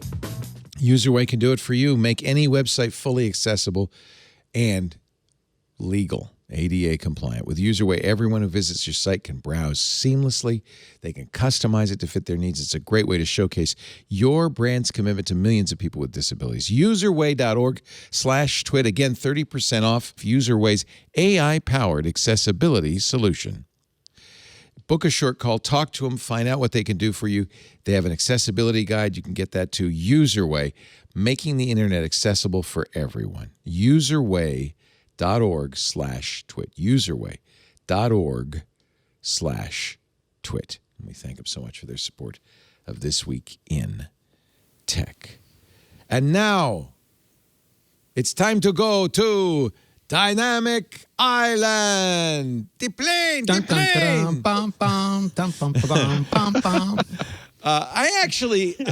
have to be honest. The hole punch or the notch, I hate the notch on my MacBook because I use a program that doesn't know about the notch. Apple's programs do, but my Emacs doesn't. So there's this gap at the top of the page when I go full screen. It just drives me nuts. But, you're going to have a camera. You want a thin screen. You want no bezels. You're going to have a something. The new iPhone Pros have instead of a notch, a cutout. Two, actually. There's one that's kind of lozenge-shaped and one that's a little dot. But you will never see those two because of Dynamic Island. And I think this is actually pretty impressive. I want to give Apple credit for taking lemons and making lemonade out of it. They said they leaned into what is, unfortunately, something you have to do, a cutout on the screen, and I think they've made it better. I'm pretty impressed with the Dynamic Island. The animation is amazing. Like the name, whatever. Like I'm sure they went through just 8 dozen names that came up with that. Yeah, there's no name that would have made me super happy with that. And they probably didn't want another situation where like Matthew Panzarino calls it a notch and it sticks for 5 years or something. And users would call it that thingy on the top. The little. Yeah, they would call it a pill and it would sound like drugs, and Apple would hate it every time they heard it. Like so, they had to get ahead of that real fast. We found out that they trademarked it. Very clever. They trademark it in Jamaica because you can't see what trademarks are in effect in Jamaica without going to the office. But Mark Gurman is moving to Jamaica now. So I'm going to go to Kingston from now on and check. But the animations, Leo, these are the most playful, interesting, amusing, now you haven't seen enjoyable animations I've seen. You haven't seen it in person, have you? No. Neither have I. I've seen like Justine and Marquez's videos. Yeah, and videos. a lot of the Apple it looks stuff. good. But if you go frame by frame through some of those, it is this is classic Apple. This is like what we haven't seen from them in a while because some of the stuff has been a little janky over the last couple of years. Yeah, this is really nice. Yeah, Andy Anako's reaction is this is the first user interface affordance in a long time that really makes a lot of sense. And by the way, no one knew. It was not true. I didn't see any rumors about it. Did you? No one knew that they were going to do this. Can I be honest with you, Leo? Now that I'm out and I can be based about this kind of stuff. Yeah. Most of the leaks are wrong. Like they don't really know what's happening. They get like little bits of fragmentary information weeks and months after it was at all relevant anymore. And it's just like if you go back and look, like there was this huge scandal. I saw it, but I tried to stay away from it, where they were yelling at each other and accusing each other of deleting their tweets to hide bad calls and stuff. It's like no. Like I'm glad that we live in an era now where Apple is like, here it is. Like it's fun. Go play with it. And like. You can follow the rumors if you want, but they're not going to be exact. Okay. Thank you. I agree. For a long time, I actually banned rumors. But the problem on Mac Break Weekly was as we got closer and closer to an Apple event, there was less to talk about, less and less. So I had to cave and start doing rumors. So the idea is this pill, and by the way, there's a API so that developers of apps can use it as well, will respond to the conditions. So it'll show you what's going on. It's basically a permanent widget, but it changes in size and shape depending on what you're doing. I think that's brilliant. Robert, are you excited? Do you like it? Do you hate it? It's a dynamic island boy. Island boy. I love the island. It's beautiful. I mean, okay, look. It looks okay. It's fine. I mean, yes, it's going to take getting used to, and yes, I don't. It's not revolutionary, but I don't understand why people are getting upset. I mean, I've seen Twitter threads where people were saying this is destroying the iPhone aesthetic. What? I'm thinking, what? Why? You've seen this before. You've seen the notch. I think it makes the iPhone a little friendly plastic pal you want to be with because it's changing in response to what you're doing and giving you just, the information you want. I think potentially this is super cool. We've never seen a widget like this. And it sure does solve the problem of, well, what are we going to do with this big fat hole in our screen? By the way, it's iPhone Pro only. They didn't put it in, the notch is still on the old iPhone. Did they need because that camera focuses now, correct? Yes. Like that's the camera that focuses. Yes. So is it that they had to lower it from the top edge because of that? Like is there a mechanism that goes? Because I was just curious, like what? Well, it's just like they only gained like not that many lines worth of pixels above it. So it's like, well, why did you really need to shift it down? So I would imagine there's got to be some guts in there on the inside that's sort of an interesting question. They decided, it's a lozenge and a pill, and they decided to show the activation lights for your microphone and the camera on the screen, but it looks like it's part of this larger black area, but the screen is blackened, really. So they're hiding the fact that there's two holes. I don't know. We'll see when we get them whether you ever notice that there's two holes. We'll see how responsive it is. You can see on the current ones in a certain light, like you can see the entire mechanism. I'm sure that's the case. Yeah, in fact, you can even in these videos from Apple, you can see the camera lens in the notch or the hole. I mean, within a day there'll be a teardown, and we'll know exactly what's behind that. Right. If maybe the antenna assembly is up there and they wanted to give it more space and not have RF interference. Would the iPhone nothing still have the notch? It also has the old A15 chip. Differentiation. It's just marketing, right? It's just marketing. Isn't it using the old model screen? Their products. Oh, is it? Maybe that's it. Maybe they couldn't cut a hole in it. I don't know. There certainly is differentiation. All right. Well, I was excited about the dynamic island, but I guess I'm not anymore. What did you get, Leo? No, it's great. What did you get? What did you order? So Apple's ordering process at 5 a.m. Pacific time on Friday was the worst it's been in a few years. I got up at 5. Mostly, normally I wouldn't care. I go to the store and get it in October and November. But because I want to be able to talk about it early on the radio show and on podcasts, I usually like to get it as soon as I can. So I had pre-saved the order, one for Lisa, one for me. 5 a.m., store's still closed, took about 6 minutes. I'm really sleepy. I did not want to get up. I'm lying in bed looking at my phone on the side. Finally comes alive, 5:06. I think, Apple's intent was it says you've got a pre-order. So I hit that. All you have to do is confirm it and go. And it did weird stuff. It didn't seem like it went through. I looked at my orders. I didn't show it. Then I tried my phone, and that really didn't go through. The whole thing collapsed. I just gave up. You should have done what I did, Leo. That is, forget that you were on West Coast time. Go during the East Coast time instead to be 3 hours late, and then not get a phone until October. Is that what you're not going to get till October? Yeah, because I was used to it being 8 o'clock, and I forgot that I was on West Coast time. So I looked at 8 o'clock, and it'd been up for 3 hours. I'm like, October 15th, yay. So, isn't this just the pent-up pandemic demand? People awful. I don't know, but they wanted something new. I understand it's hard to design a site for peak use. I understand that, but this happens every year. There's got to be a way. Can't you get like Cloudflare or somebody to back up your cart? I don't know. I just see. Anyway, I went back to sleep, got up around 8 in the morning. Checked to see if that first order went through. It had. They finally started to show up. So good. All right, I got Lisa's phone. She got 512 black. I'm looking around. I don't want to get it in October. I want to get it sooner. So I found out, I finally messing with the configurator, if I get 256 gigs in gold, which apparently nobody wanted not gold. a seller. Okay. No, people who want gold want more storage. Oh, maybe that's it. That's right. Yeah. Anyway, that was what I wanted, was 256, because I haven't used anywhere near that on my 12. So I got 256 in gold, and I could pick it up. I have to drive to Marin and pick it up at the Apple Store in Marin at 3:30 on Friday. But at least I'll have it. So it was not a good. It was honestly not a good experience, and I wonder how much that hurts Apple. I guess anybody who gets up at 5 a.m. It's midnight GMT. I realized. Oh, that's why they're doing it. It's midnight GMT. Anybody who gets up midnight UTC or whatever is serious enough that even if it's a problem, they're not going to stop. Yeah. Right. They're not going to go buy a Pixel because of it. Right. Anyway. I buy that too. So that's why the fall is fun. Every year I buy the Nexus or Pixel and the iPhone. Fall is very expensive. Very expensive. Yeah.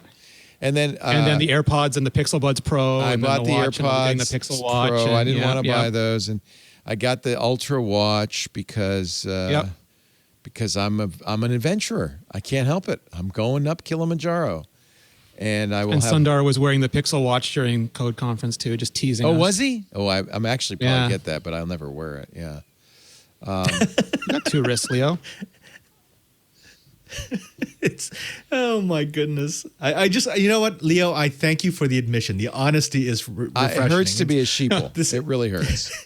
It really hurts. You're going to get it. You're just You're never not. You're an wear it. enthusiast. You're a technology enthusiast. You're interested in new and wonderful. Leo, we live in an age of wonders. You know what? The real test will be when I retire and I don't have to review it or anything. Will I get it? And I bet I won't. I didn't buy one last year. I'm still on the 12. So I buy every second year Apple Watches for a while now. But the thing that always makes me smile is when somebody retires from like an Apple or a Google or a Facebook, they go so hard the other directions. They're like, I am never going on, like, never mind an alpha. I'm never going on a beta again. I'm never going on a first release. I am going to only buy Rev 2 hardware from now on. And then they don't know how to buy or set up anything because it's always been provisioned by the company and they have no idea how like AT&T or T-Mobile works. And then they buy like the cheapest thing they can to keep it for 4 years. It's amazing. Now that we've really wrapped this up, I feel like an idiot because there isn't that much new in the phone. I should probably be. Thank you for spurring our economy. God. But you can try out the SOS feature. I mean, that does sound kind of cool, right? 48 megapixels. No, I can't try out the SOS picture because then emergency services will come to me. And I will say, no, I'm fine. The helicopter on Twit Studios. I was just testing it. Send the helicopter back. I don't need the helicopter. And then they'll bill you. We're going to, yeah, exactly. Like chest compressions. Yeah, exactly. I got the AirPod Pro 2 just to see, is it twice as good in the noise cancellation? Actually, mostly I'm interested in the LC3 codec. My hearing is way worse than the first one, so I don't even know. Like, is it really, or is just my hearing worse? I just can't hear a thing. Yeah. And no colors. Even though the AirPods Max have colors, the AirPods Pro still don't. Oh, yeah. That's true. Yeah. I'll dip them. I'll make them gold like my phone. Yeah. You could do like arts and crafts with like some markers. Yeah, and by the way, the Ultra, this $800 watch, you want colors? No. You get any color you want as long as it's titanium. Gray. But if you're going to get titanium, why would you paint it? Well, I guess you're right. Yeah. Can they anodize titanium? That's a thing. I don't think you can anodize titanium. I don't think so. It's the same thing as it would be like getting PBL, painted PLC, carbon fiber. Why would you do that? Right. You want to see it. Yeah. Yeah. Actually, I think I want a carbon fiber watch. Someone will make a wrap for it, I'm sure. iOS 16 is you can coming. wrap it, Leo. Oh, I'll wrap it. That's good. Wrap it. Yeah. That's good. Do you wrap your cars, Alan? No. You seem like the type that You will now. I will occasionally plasti dip out some chrome or something. Yeah, exactly. Other than that, it seems like you might be the kind of guy that does that. I don't know why. I see you driving a Challenger around that's been dipped and is matte black. No, man. We talked about this earlier. I'm driving a Tesla around. That's right. 2 of them. Well, Marquez, doesn't he? Marquez matte black his Tesla? Yeah, I'm sure he does. Yeah. That's a wrap on his, I think. Right? He gets the paint protection film or whatever. I feel like I know I'm going to get on there and I'm going to be in a grocery store parking lot. Somebody's going to run a carton to me and it's going to peel. It's going to have like a weird, that plastic peel thing. Does that? See, I'm a fan of like the Star Wars used technology look. That's why like people complain about their. I just let the stuff get beaten up and it's great. It looks like the Millennium Falcon. Could not be happier. Yeah. So Leo, you're half right. Like I probably would be a person that does some sort of like, I want to do the paint protection film thing on the car, not necessarily a wrap to change the color or go that crazy, but then inevitably I get the car, it gets a few of the early, dinged up, whatever happens to the front of it just from, highway or rock chip or something. And then I'm like, oh, great. Now it's not perfect. Well, now why bother with the, doing the, exactly. doing the paint protection. I want a car right? that I can ding up and not feel bad about. Yeah. I'm always happy when the Kessel Run you get that first under ding. 10 parsecs. Yeah. Monday, tomorrow, iOS 16 comes out. Notable mostly, in my opinion, because it will be the first implementation of Passkeys. So this is the new passwordless future. Now, pointless to have Passkeys until a website supports it, but I guess it's one of those chicken and egg things. Now that the iPhone has Passkeys, maybe we'll see some websites. Do you think this year we'll see some Passkey-enabled websites? Yeah, for sure. Some people say it's just. Yeah. It takes a big company doing it to get it to catch on, right? Like we know poor Steve Gibson's been trying to do his squirrel thing. Yeah, squirrel would have been better, but So right. Google says they're going to put it in testing in beta versions later this year. Microsoft says they're going to do it next year. So those are the big three. Apple's a little ahead of the bunch, though. Yeah. Well, I hope it'll be like the first time I used an Apple Watch to buy something. The first time I get to use Passkeys. That will be coming to your iOS 16. Apple was fast to implement it, actually. And then all that eSIM stuff comes in there too. So if you wanted to convert your physical SIM into an eSIM, like if you wanted to add more hurt unnecessarily. So you mean if you have a phone that still has SIMs, because you have iOS 16, you can make it an eSIM somehow? Right. Yeah. Like this is literally what I'm trying to figure out for that whole phone hand-me-down thing, right? Do I need to take the older phone that doesn't, do I need to convert that SIM to the eSIM and then swap that with the iPhone 14 that it's an eSIM? Unless you're sitting next to the person you're giving it to, you're probably going to just deactivate it and let it be up to them, right? Or no? My guess is we're going to be running security as the update. We're going to have a couple of verification issues, like what Jason Howell did a few years back when he was swapping out an Android device, and his authentication was his Google Voice number, but his Google Voice number was tied to his Google account, so he couldn't authenticate his Google. If you're tying together your passkey and your eSIM and all of your other information, at some point, I'm thinking you're going to lock yourself out of a verification step. Yep. So just be careful. That happens when I'm on the plane all the time. Like some account goes, "Oh, your location is different. We're sending you an SMS." Like, please don't send me SMSs. But I'm also on a plane, and then you can't get into anything. Actually, Rod Pyle What was about complaining widgets, about Leo? that. Rod was, what's that? Widgets? Oh, you like the new widgets? I don't know if you can see them, but there's widgets on the lock screen and like just the new look and everything. I think it's fun. It'd be nice if your little Nemo were on a dynamic island. It would. Oh, they would have so much fun. They would be flipping and jumping over it. And then Dory would forget who they were. Clownfish, yeah. Is this new? My phone says, get ready for your new iPhone. I don't even know how they knew that. Get ready for your new iPhone. Oh, it's because it's tied to your account. Oh, yeah, that's right. They know. They know. Wait, when your new phone comes, it's automatically gonna have your account, right? They preset all that. No. Will it? No. Never has in the No, past. I don't believe so. You got to log in. You got to remember your password. I think Amazon does that, but I don't think Apple's ever Amazon done does Amazon, that, yeah, Amazon's actually very good at that. Although like I am that. kind of freaked out about that sometimes because if a new device gets intercepted in transit, it's You can already set up with my revoke it. stuff. Or if you You gift can it, it's been revoke it. inconvenient for people who've been gifting them. I gave my mom the new Kindle Oasis, Yeah. and there's a little checkbox, which I never saw before, but I was curious, that says, do not attach my account. You check that box, and you can send it as a gift, and it's not. It's got no account. But then I thought, oh, this is going to be fun. I'm going to have to call my 90-year-old mom and explain how to log into Amazon on her Kindle. But beautiful. It opens up, and it says, now open the Kindle app on your old Kindle or your iPhone, And it did, and That's it just great. did it all transferred over. It was the easiest thing. It was awesome. So That's yeah, great. Amazon does a good job of that. That was impressive. Yeah. All right. Google is going to have an event October 6th. So you're getting the Pixel 7, the Pixel Watch, the Pixel Buds. You're doing the whole. I've done that every year since the Nexus, the first one, Nexus 1. Really? I didn't know this. You couldn't admit it when you were on Mac Break Weekly? You couldn't tell? No, I did. Oh, okay. I always talked about it. Oh, I didn't know that. Good for you. Yeah, I always have a Pixel. I don't know if I want to get the new one. I'm very happy with the Pixel 6.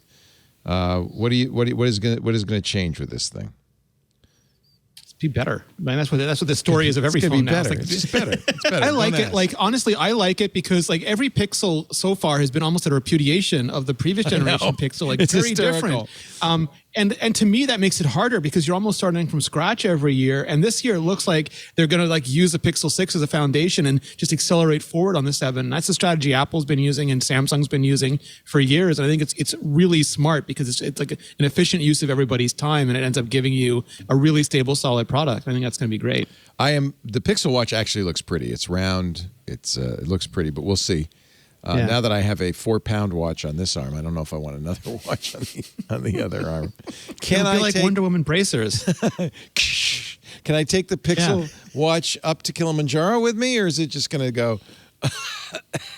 You go ahead. Leave me here. They're also going to do this at 7 in the morning our time. So I'm making Jason Howell get up to do this one. 10 a.m. Eastern, and they're doing it out of the Google Happy store birthday, Jason. in Manhattan. Yeah, or Brooklyn. Happy birthday, by the way. Jason Howell, our producer, host of All About Android and Tech News Weekly, Man About Town, is 50 years old today. I don't know. 76 years young. He doesn't look a day over. He says he's 47. He is I'm actually constant as a surprised. Northern Star. I am surprised. I thought he was younger than that, to be honest with you. So you look great, Jason. Happy birthday. It's nice of you to work while you're celebrating your birthday. I appreciate that. So Actually, Jason is younger than I am, I believe. Oh, really? Yeah, I'm pretty sure. Yeah, Okay. by a couple of years. All right. Google's going to do a live event, too. They're going to stream it, but there'll be an in-person event in Brooklyn. Apple did that.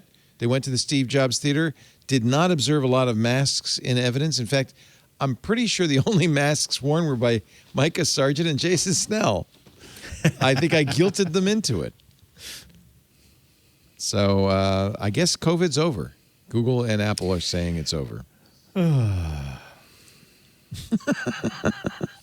I mean, they're probably doing look, testing before the thing, right? You know. Yeah, they require I'm you sure there's test some- the day before you. Like Apple did the day before you go. Right. But Apple really it was an honor system because you could just send them a picture of your plastic stick and say, "See, I'm negative." See. So I don't know about you, but I have at least a dozen negative sticks just hanging around waiting. Ready to go. Just in case. Just in case. Just in I case. took a little magic marker and darkened the test line just so it's very clear that I am not sick. I have to do these transatlantic flights where there is no testing requirement. Not anymore. No masking requirement. And so you're sitting in a tube for 14 Scares hours. the hell and out of me. Well, Air Canada still has mask requirement. I on both my flights this week, I had to wear. Well, I didn't. I would have worn it anyway, but everyone had to wear a mask, and they even give out masks because a lot of people aren't aware of that, especially when you're coming from America to Canada. They're like, "What are you doing? Put on your mask." It makes me very Canada's happy. still very strict. They got rid of the COVID app that you used to have to fill out upon re-entry, and Yeah. they used to have like testing that facilities was so at the messed airport. up. That never worked properly. Yeah. Seriously, we've had so many different changes in the paperwork that we had to fill in coming back and forth across the pond, and sometimes it was just like, wait a minute, didn't I just fill this out for the country I just left? So that part I do like. It's much better. I perfectly happy to wear a mask, but since no one else is, I just I'm still wearing mine. Yeah, I still wear mine. yeah. We wear it around the studio. Benito's wearing one now, right? Yeah. I took mine off so I could speak, but I'll put it on again before I leave the studio. And, I just, it's not hard. It's better to err on the side of caution.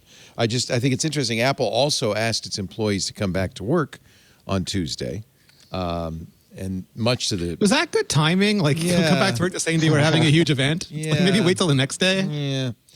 And the way Apple's going to do it is you will have to work on campus 3 days a week, Tuesday, Thursday, and a day to be named later. Your boss can name the third day. And if your boss says anything but Wednesday, he's a dick.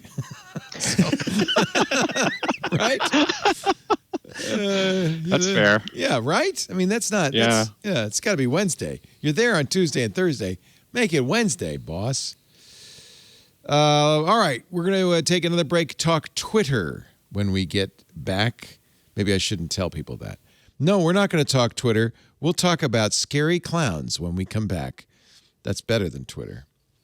And Alan Malventano is here, Submariner. What was your highest security clearance? TSSCI. What's that mean? You can look at a SC document. The special compartmented information. Yeah, so it's usually there's not usually just like a regular top secret. Like usually the things that are top secret are compartmented. That's the idea, right? It's like, okay, here's this group, all these things are top secret, but they're all categorized in various things, and so like you don't just It's need to know. It's need to know. It's a form of need to know, right? It's there's no such thing as really just, oh, you just get to look at everything. No, it's like, okay, you're working on this project, you get this particular SCI grade, thing where you're allowed to go and look at that stuff, just that pertains to what you're doing. I saw like the Apple Design Lab, similar, lower, higher. I mean, I would imagine it's probably. I mean, it's any sort of, hey, you're trying to keep various things secret. Yeah. And, there's really no such thing as just everybody gets to look at everything, right? Like that applies in a lot of places. Yes. Yeah.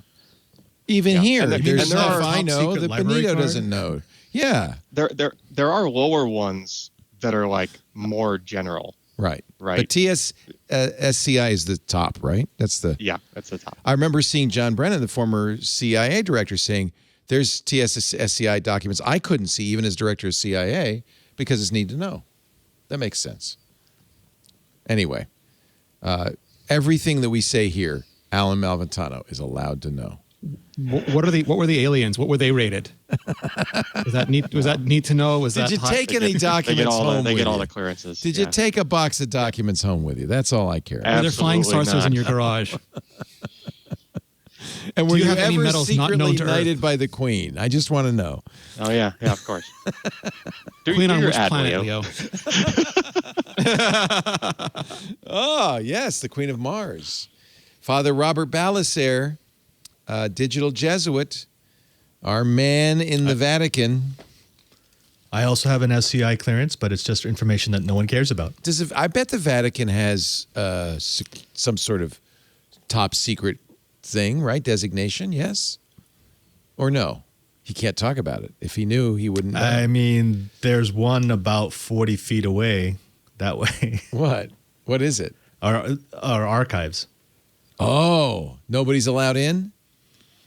No, just the certain parts, yes, and no. So there's stuff and yes. in the Jesuit archives that even you couldn't go in and say, hey, can I borrow that? I want to take that home. That's correct. That is correct. It's probably too fragile. Well, that would, I'm sure. Yeah, that too, yes. Yeah. A lot of the documents are fragile, but also there are certain levels. We don't call it declassification, but there's information that the church has to decide you can make this available, this available, this available. And it generally follows a regular schedule, but as a result, it means there's information there that the public cannot see. Is there it's not anything eighth day of the week nefarious that you've never told us about? Like, are you hiding an eighth Is day there of the week or something? You're secretly holding on to the eighth day. That's right. That's right. Yeah. On the eighth day, But now that you know he that. had a party. Yeah. Listen, there's a few done. extra books of the Bible nobody knows about. So this is a weird question, and again, you can laugh at me. Is some of it not available to the public because it's evil? No. Well, there's not like some witchcraft manual that they feel like. No. It's not. We know it's BS, but we wouldn't want people Wanda to. destroyed that in the Doctor Strange movie, Leo. That's what I thought, but I was just wanted to make sure that the Jesuits didn't have a copy. There's no witchcraft manuals, but there would be information about investigations on stuff like that. Oh, interesting. Oh, Yeah. from way, way back. Yeah. Yeah, Well, that's the thing. I probably. mean, That's they must actually go the fun back stuff to 1,000 read. years, right? There's ancient. Do historians occasionally say, "Can we look at this stuff?" Oh, absolutely. Yeah. That's why we built the archives. There's actually places where you can go in and you that's can't fascinating. just rummage through the stacks, but you have to ask, I'm looking for something specific, and then the people in the archives can actually find what you're looking for and they'll bring it out to you. I love that. I think that's great. Yeah. But it is SCI, so you can only look at it in there. You have to be in there, and they do not let you take it out of the room. Secret compartment in the Vatican. A skiff is shielded, right, from even electromagnetic espionage. Yes, eavesdropping. skiffs will usually have like chicken wire in the walls. Wow. Literally. Wow. And not only that, but if it's like a building that had like a drop ceiling or the little panels you can remove in the ceiling, Yeah, like sealed. there's literally the wall continues. Yeah. Like it's You don't it's want all that. there's no You want there's no somebody little crawling It's over. solid. It's solid. Yeah. Yeah. There's no crawling I around. knew to- those to Mission sort of get in Impossible there. movies were fake. Yeah. So Is disheartening. it Tempest? Is that what they call it? The Tempest certified stuff? That's the Tempest was the technology that let you listen through walls or read screens through walls and stuff like that. Oh, that was like a project, wasn't it? Yeah. Tempest. Zoom, enhance. Yeah. Zoom, enhance. Yeah. That's what I want. That's what CSI promised me. Zoom, enhance. That's and I the can next read a iPhone. license plate from space. No, it's every Mission Impossible. Like Tom Cruise would be in the ceiling, and now I know that's impossible. Like, it Yeah, really you was can't impossible. do it. It's been lied to. For have you guys messed with some of the Topaz Labs tools though? They're Like, pretty yes. amazing. Some of that stuff is surprisingly good. Yeah. It's not to the sci-fi level yet, but Yeah. holy crap! It's like where'd that detail come Well, from? you've seen now what these artificial intelligence painting programs like DALL-E can do. DALL-E 2 has added out painting where they take in fact, if you go to the DALL-E 2 website, you can see this, the girl with the pearl earring. And they say, well, what do the rest of the room look like? And Leo, we don't even know if Alex Lindsay is real anymore. He might have programmed himself like Long a year ago. ago. Like Yeah. we might be having a VTuber Alex Lindsay for the last year. yeah, long ago he did that. Yeah. It wasn't too long ago we were all amazed by the content-aware filter or content-aware I know. fill Yes. I know. on Photoshop, right?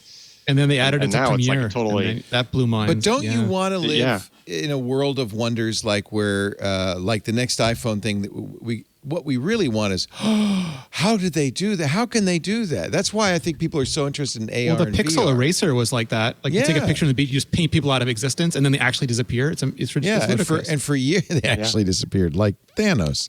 For Yeah. for years they talked about it. They only put it in the phone a couple of years after they announced Yeah. it. Yeah.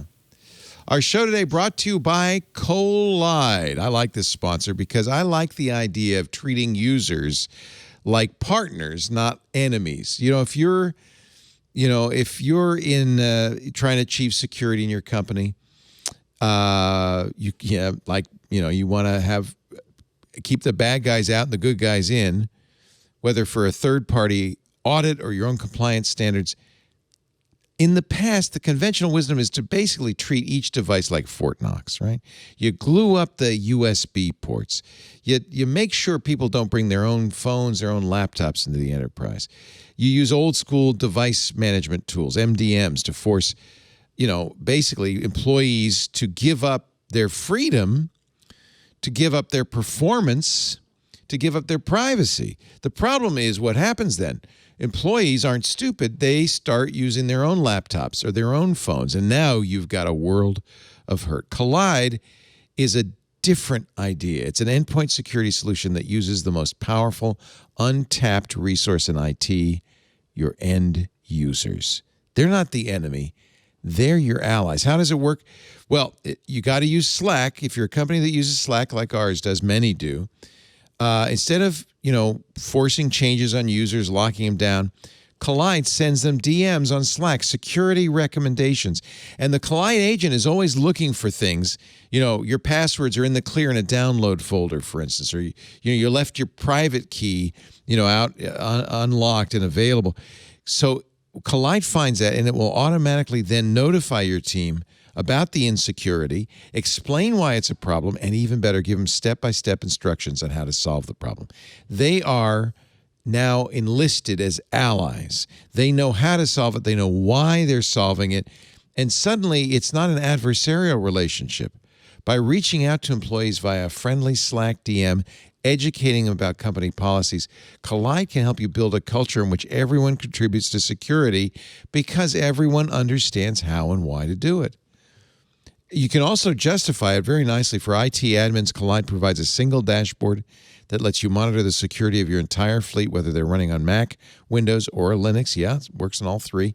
You can see at a glance which employees, for instance, have their disks encrypted, or their updates on their operating system, or their browser, which password manager is installed. Is any password manager installed? It makes it easy to prove compliance to your auditors, to your customers, and leadership. So that's Collide, Kolide, user-centered, cross-platform endpoint security for teams that Slack. You can meet your compliance goals by putting users first. It's true. It works. Kolide, collide.com/twit to find out how. Follow the link. They'll hook you up with a goodie bag, including a T-shirt just for activating a free trial. Actually, the T-shirts are really nice. I have a bunch of Collide stuff. I put the stickers on my laptop. Kolide, collide.com/twit. We thank Collide so much for supporting This Week in Tech. So Twitter is still in the news. Let's just give you a quick rundown. Of course, remember Peter Zatko, the former Mudge, the former security director. Did you know Mudge? Had you run into him at DEF CON or Black Hat, Father Robert? Everyone knows Mudge. Yeah. Well known. He worked for the DOD. He worked for Google.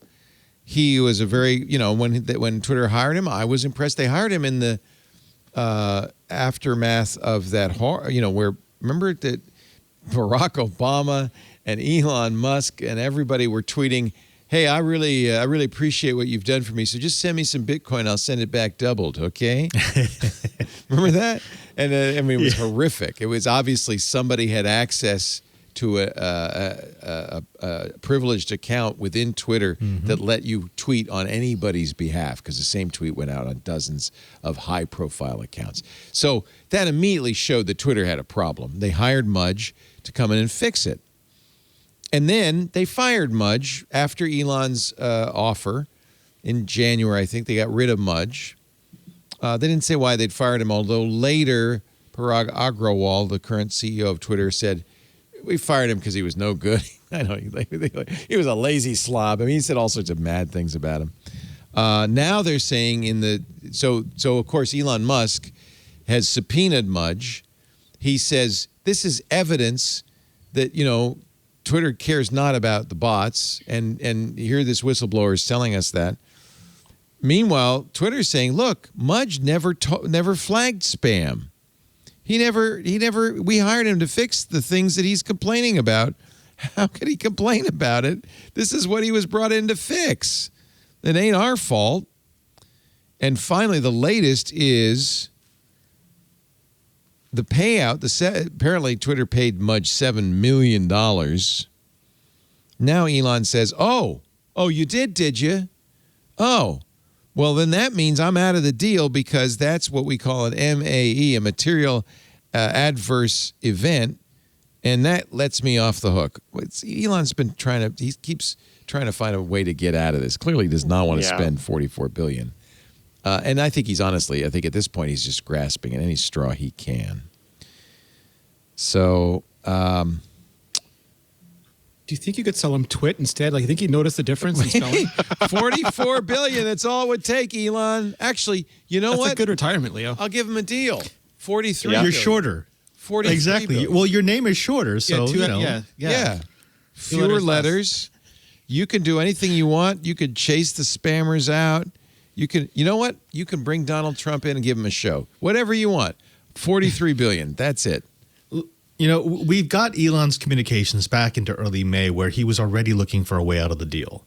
He sent a letter to his banker before the Putin speech way back in, what was that, May? Mm-hmm. He said, maybe we should slow down this acquisition in case we're heading to World War III. Oh, yeah, sure. You wouldn't want to buy Twitter if we're headed to World War III. He had immediate buyer's remorse. Instant. And this predates all of his complaints about bots or spam or mudge. So anyone who's observing this objectively knows, this was a man who regretted what he did, who regretted that he had already signed the contracts for the deal. He's squirming. He's just looking for a way to get out. He's squirming. That's his right. He can do that. But by the same token, this is the conversation we had earlier about the Musk super fans. They make it so difficult to have an intelligent, civil conversation about his responsibilities. I mean, you signed a contract without actually going and doing your due diligence. You should not be rewarded for that. Yeah. People should not think that you are a smart businessman for doing that. And you should have to pay the penalty for that. So the trial is next month.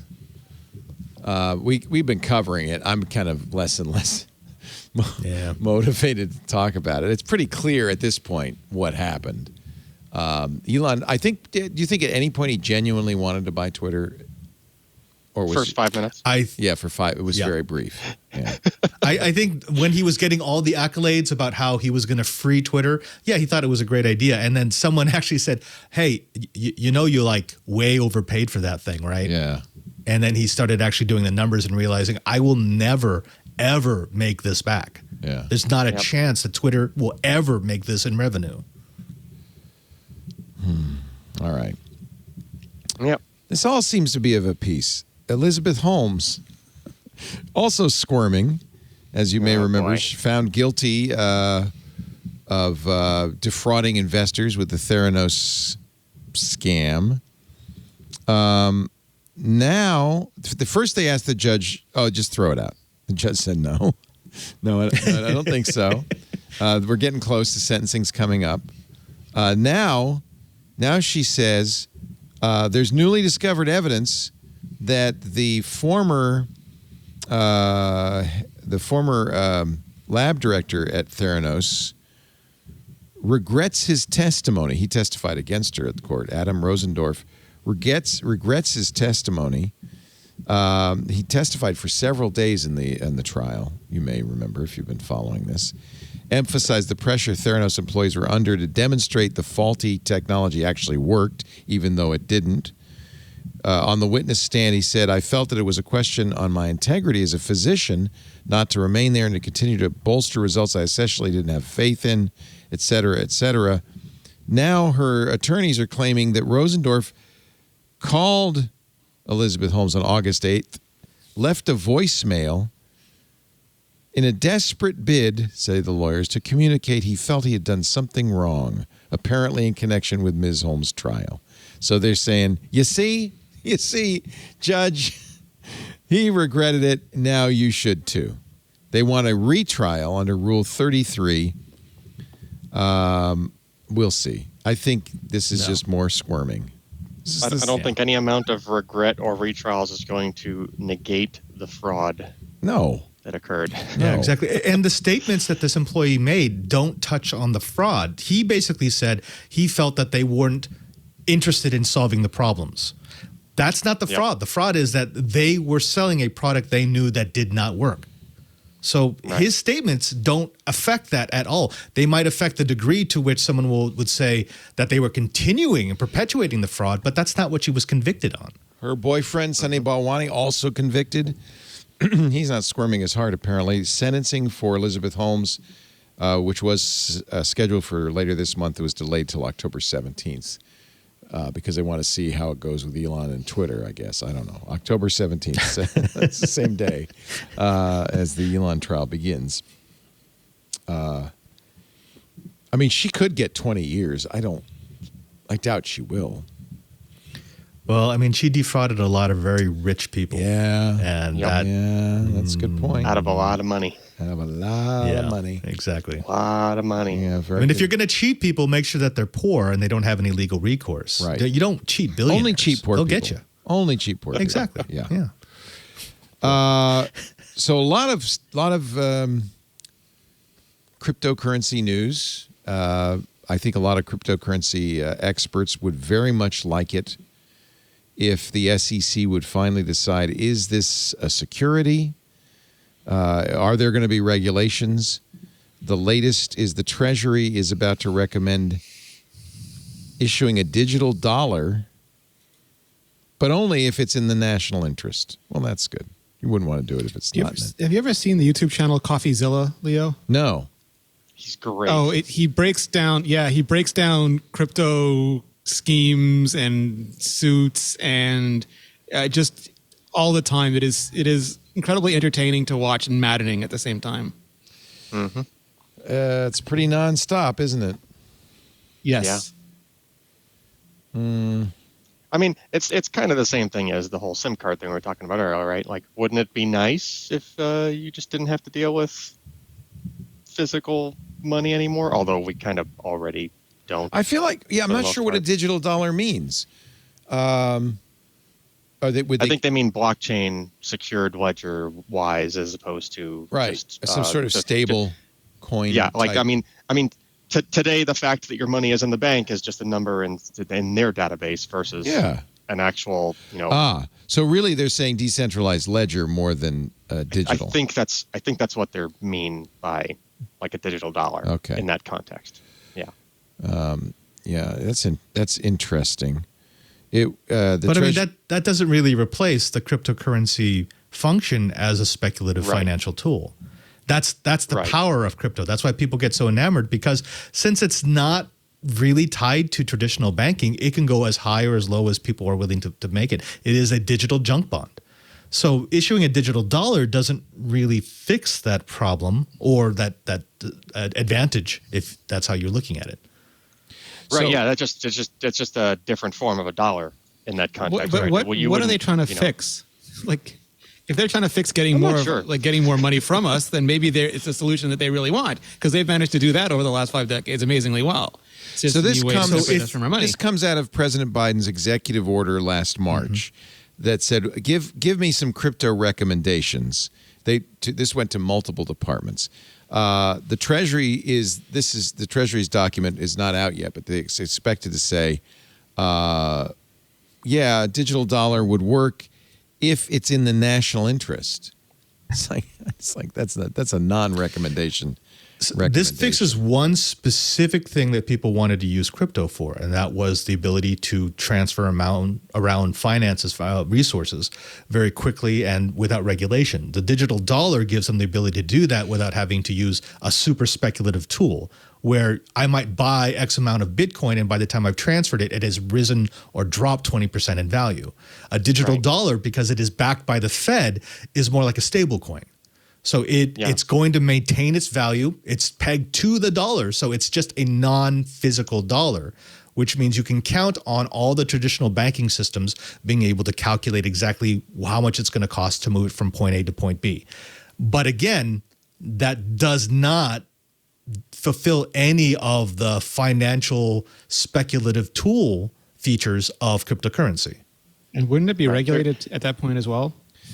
Absolutely. And it should be. 100%. I think it should be regulated as a security. I mean, There have been attempts to do a dollar tied crypto for that same, first part of what Padre was just saying there, right? Like somebody wants a thing that's not going to drastically rise or fall, within the next 5 minutes before you go and actually use that currency for something you wanted to do, that would have been akin to using a US dollar for it, right? I mean, there is literally a thing called Tether, like USDT is the Correct. the code for it, right? And the intent there was for it to be a dollar tied thing, but then there's this constant you're just barraged with, it's not actually tied to the dollar, and there's all this sort of this seemed like shenanigans were going on. Yeah, it becomes speculative even when it wasn't supposed to be speculative. Right. It's supposed to be stable. Yeah. Right. So it might actually be handy if you had, the government behind the dollar said, okay, fine,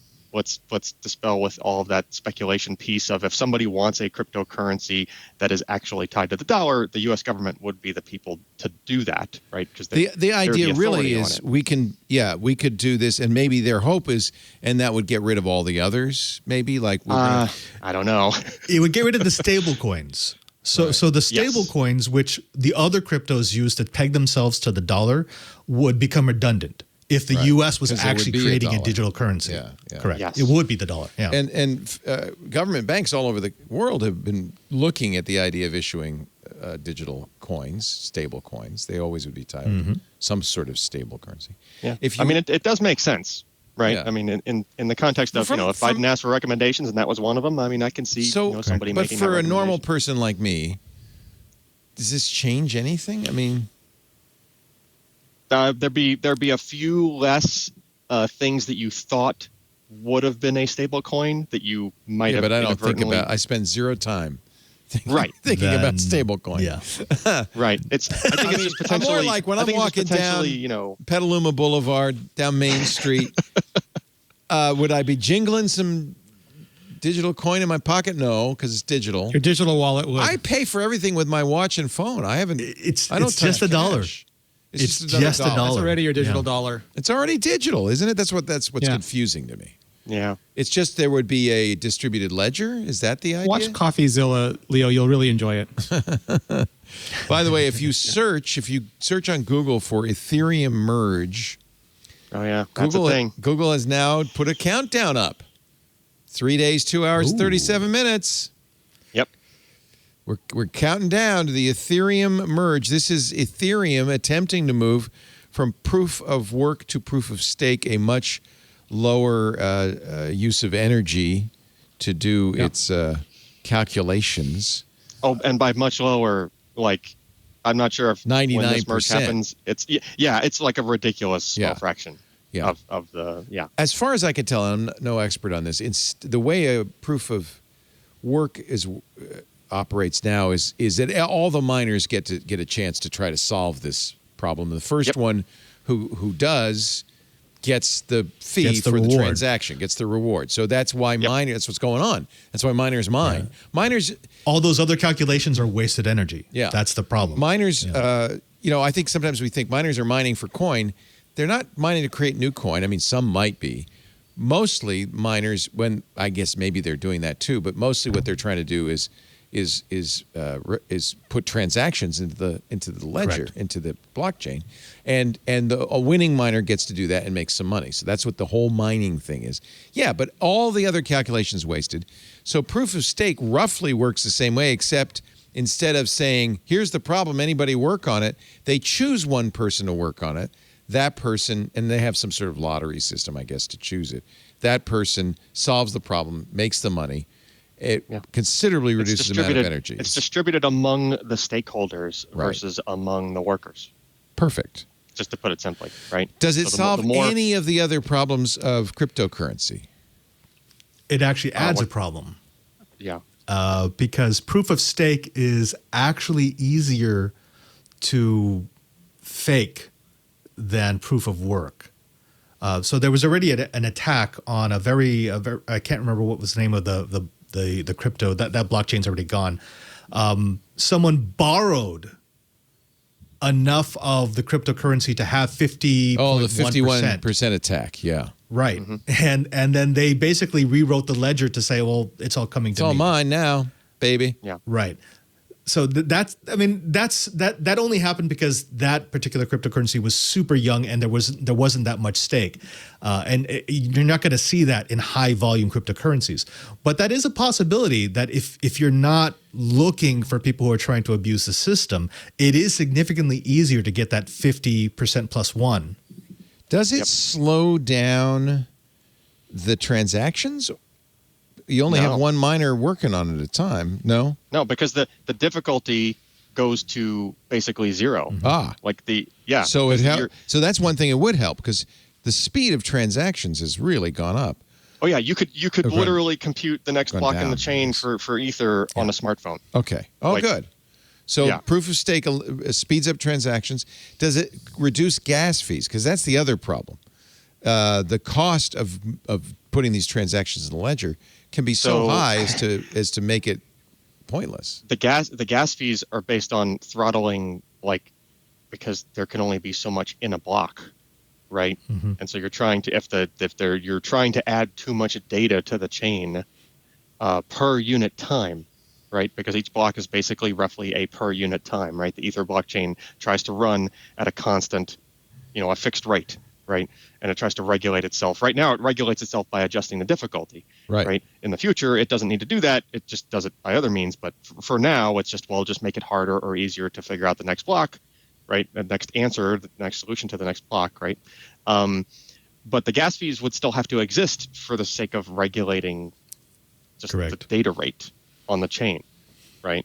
So it doesn't affect. That's still going to be a thing. It doesn't change the problem. Right, and gas There's fees, a theoretical gas limit. Fees, Yeah.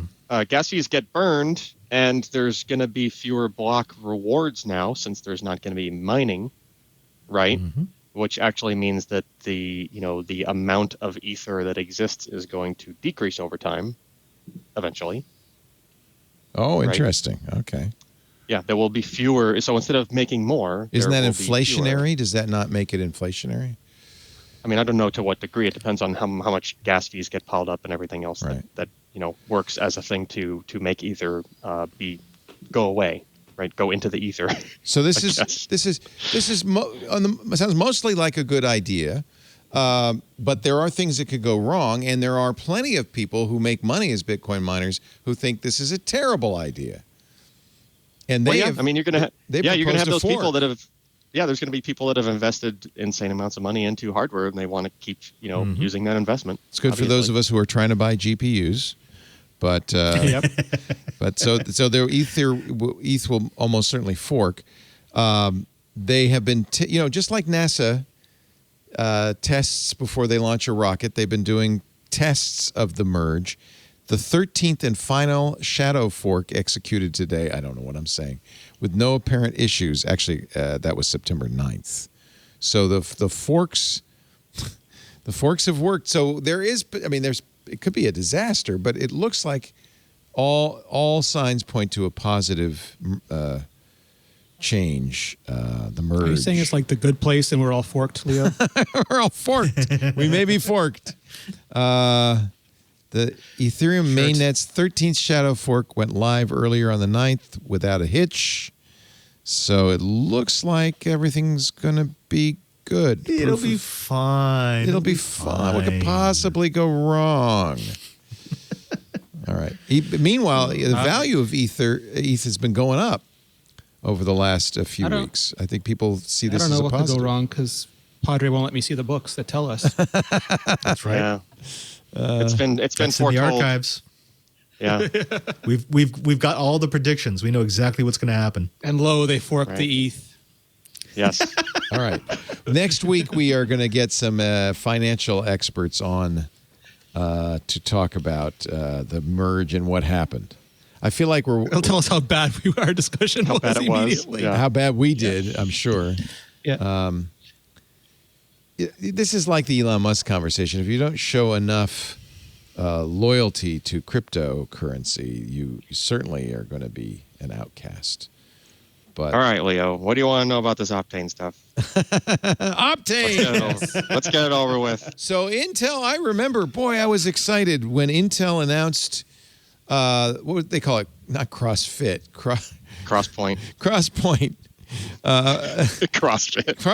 the newest RAM, Crosspoint, which was a 3D technology for making memory, and everybody. Well, I mean, we're doing that now on NAND anyway. Anyway, okay. Right. I mean, there's literally hundreds of layers in NAND now, so NAND is very much 3D. Oh, so I was all excited. I mean, when did they announce this? Five or 6 years ago, and 2015.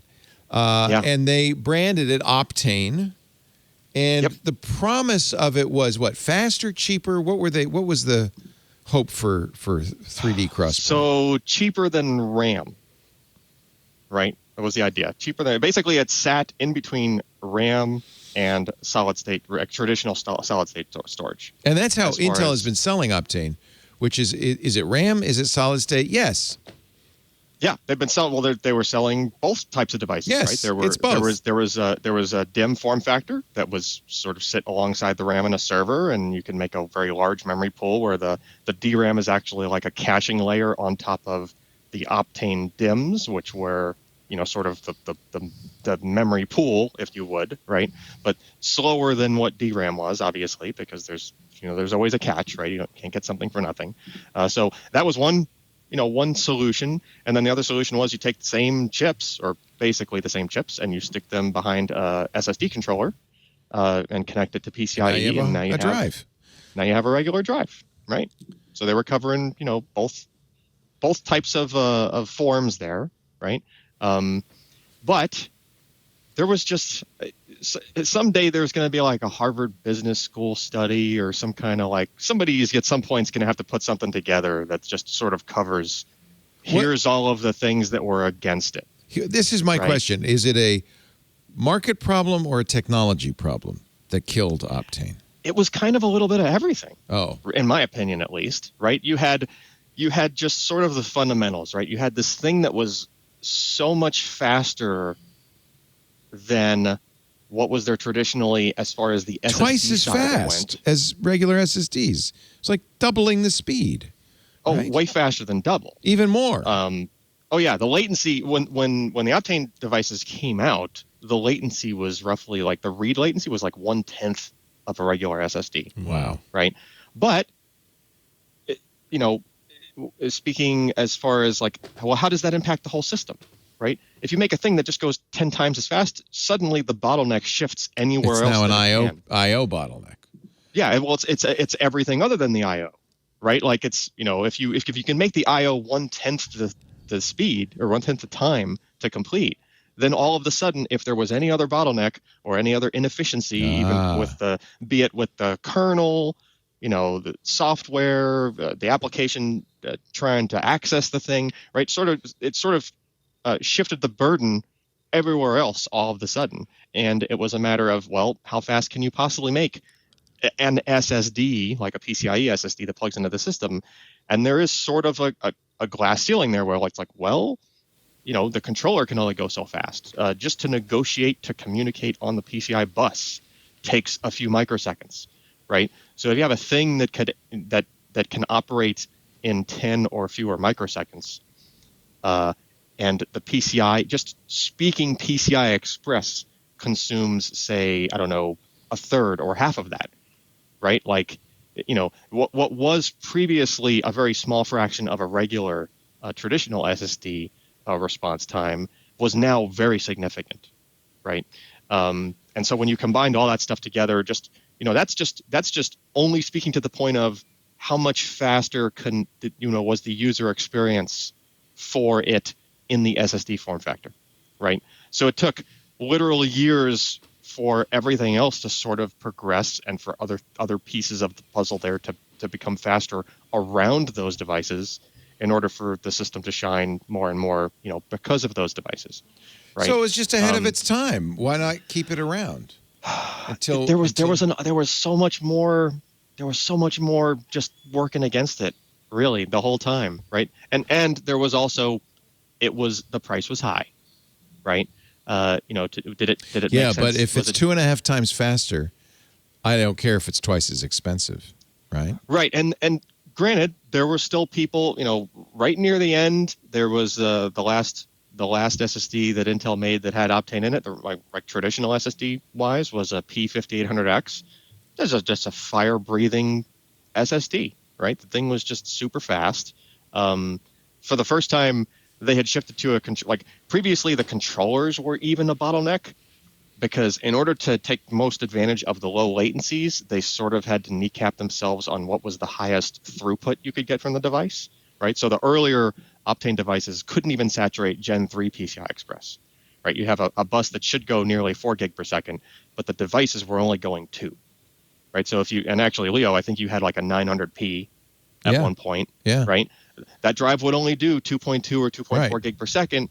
Basically, it was bottlenecked by its own controller, throughput-wise, right? The latencies were amazing, but pure throughput, there was sort of this ceiling there. And so that P5800X, when it came out, was amazing because they finally did a controller where it could just go full speed of the bus. It just didn't care. There was no longer an Achilles heel as far as, it's fast here, but it's not fast here. Like that thing just annihilated everything. However, it was expensive. Boy, it seems like it feels like they killed something before it really had a chance to live up to its potential. I guess, but like you're talking, 7-8 years? Yeah. So, right? So will we eventually have memory that's as fast as this? Kind of. I mean, I don't know how long it will take for somebody else to do a cross-point style media, right? So as far as, will we see another media come out that's as fast, that was as fast as Optane media-wise? I don't know. Might take a few years if it does. Who knows there? But there are some aspects of the storage community and industry that the mere presence of Optane as a technology helped to drive. And one of the big ones is CXL, right? Compute Express Link, which was sort of the industry trying to solve, the issue of, hey, if you have really fast media that sits at a different tier from DRAM, how do you connect it to the system? How do you integrate it with the operating system? How do you take advantage of it in a more, appropriate way?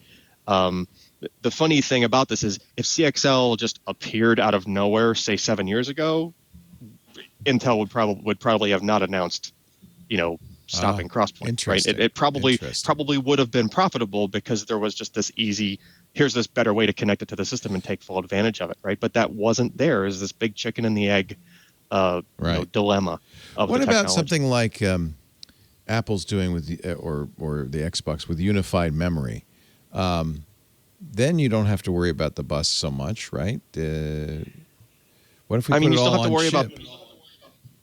Yes, but you still have to worry about the performance capabilities of the different tiers. In other words, like how are you attaching? Right. Even if you have a different sort of you still architecture. have a kind of a bus. It's an internal to the die. Yeah, there's still a physical thing to be solved. Yeah. Right. I feel but again, bad. yes, the software piece is important. So I guess the question everybody, or certainly I had, was: is this a failure on Intel to capitalize on what was a good technology, or was this not such a great technology? Or it sounds like it was a good technology. It was maybe too good. The technology was great. It died too young, too good. It was expensive. It was expensive to make. Yeah, I would imagine. I don't even know the actual numbers. I never. So that's part of the was problem. told about that. But it could not have been cheap to make it. Right. I mean, so before I even started working for Intel, I wrote the article at PC Perspective of how I did all the deep dive on, ISSCC filings and things from years prior, where basically I figured out that, hey, this stuff is actually just phase change memory, right? Even though Intel, when it first launched, would swear up and down that it wasn't. They didn't want to say it was I still don't know what the reason was. But, the technology itself was amazing, and I would even say, phase change memory for decades was like the flying car of PC storage. Yeah. Right. Remember that? Like it was always, I'm sure, Leo, you mentioned the term phase change memory on several of the first round of screensavers. Yeah, along with as a thing, fusion energy and sure, yeah, and flying cars, and quantum right? computing, yeah, and flying cars, yeah, right, exactly, Flux and so. capacitors. Yeah. So, it actually came to be, it probably wasn't cheap to make because, again, you're literally making a thing that can make a little tiny, microscopic pull of metal alloy molten and re-solidify. Yeah, that's wild, isn't it? Yeah. Right? That's just wild. Even to think about it now, wild. Yeah. That's ridiculous that it's happening inside of a chip to store a bit. Right? I mean, it's crazy enough to think that you're quantum tunneling electrons into a NAND cell to store bits, but actually melting like 600 degrees Celsius metal. It's kind of magic what's going on in there anyway, isn't it? I mean, you just said quantum tunneling. I mean, my God, it's magic. Yeah, so, the technology was great. It's just that there was an awful lot of stuff working against it. Will we see speeds like that with other technologies again, or I mean, I hope so. As an enthusiast, I want things to go faster. Yeah. Right. However, so like the Optane PCI SSD latencies were roughly in the 10-ish microsecond, per transaction time frame, right? And when it came out, SSDs were running at about 90 to 100 microseconds. Amazing. Yeah. Right. But now modern day SSDs are actually getting down to like the 50s and the 40s microseconds For much lower cost. So, for a much lower cost, right? And you're getting to the point where, Optane was well into the diminishing returns, right? It's like if you got to 40 or 50, if you go all the way down to 10, you're really splitting hairs on actually seeing much more of a benefit in that system, right? So, it's kind of like the NAND things are getting to the point where it's close enough, right? And Intel has it it enough. They're saying now, Pat Gessels, you're saying we're not giving up on Optane, right? They're still. I mean, no. His phrasing was they are winding down the Optane. Winding business. it down. Okay. Yeah. And Micron that doesn't mean walked away from it last year. Yeah. Oh yeah, Micron walked away from it. They switched over Well, to that's CXL. part of the problem. Micron was the co-developer of this. If Micron doesn't make them, what is Intel going to do, right? Mm-hmm. Right. But you still have Micron actually worked still, on instead. We're going to do CXL instead. Right. Intel still has another, like the next server CPU to launch, which is supposed to have support for the next generation of their DEM form factor Optane. And I don't know if are they going to like yank the feature out from under the next Xeon to come out. I would guess probably not, since like I think all the work would have been done. Yeah. Again, I didn't work in that. So maybe group get when it I was while at you Intel. can. It sounds like. I mean. Well, no. I mean, it's like It's going to be a collector's issue. Yeah. Well, maybe. There are. I know there are people who are willing to spend for that kind of speed. Like speed is worth more than the gold. It's just the question was, were there enough people willing to spend that? Right. To justify Intel continuing to try to make it. Right. So thank you. I've been wanting to ask this for some time, and I don't. And trust me, it pains me that that's the way it went, right? Because I mean, as a pure enthusiast, I mean, heck, the whole thing that got me into the industry as a tech journalist was that I just wanted the newest, fastest storage thing, right? I mean, at heart, I want the things to go faster. If you've got Optane, there's no reason. Good sound in our chat room says my desktop has a 16 gig Optane memory. Be happy, right? There's nothing to. That too, yeah. As like a caching tier, yeah, it was great for that too. Yeah, it was great for all sorts of things. It's just that there wasn't enough volume at that bleeding edge, right? Even the caching argument is a hard one to make because most people are fine just with one regular SSD in their system, and they're like, well, why do I need to have this other extra complication? Isn't that funny? Right? Computers have gotten so fast. Maybe we don't really need to get them that much faster. That's wild. What a wild Until we have harder thought. tasks. Yeah. I mean, yes, there is still a subset of tasks that even years from now, an Optane SSD will probably do better. And the biggest one that comes to mind is if you have a bunch of heavy writing going on while you're trying to do like the system be responsive in reading at the same time. Something like a network operations center might need, for instance. Something like a lot of transactions. Yeah. Maybe even power users, like you're a Linux user, you're doing a kernel compile and a few other things in the background, and you want your foreground things to also be speedy. Yeah. Right. Of course. Who wouldn't? But again, it really is into the bleeding edge power user territory there.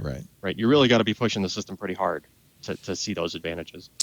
Alan Malventano, ladies and gentlemen. I miss having this guy on our regular shows. Such important and interesting information.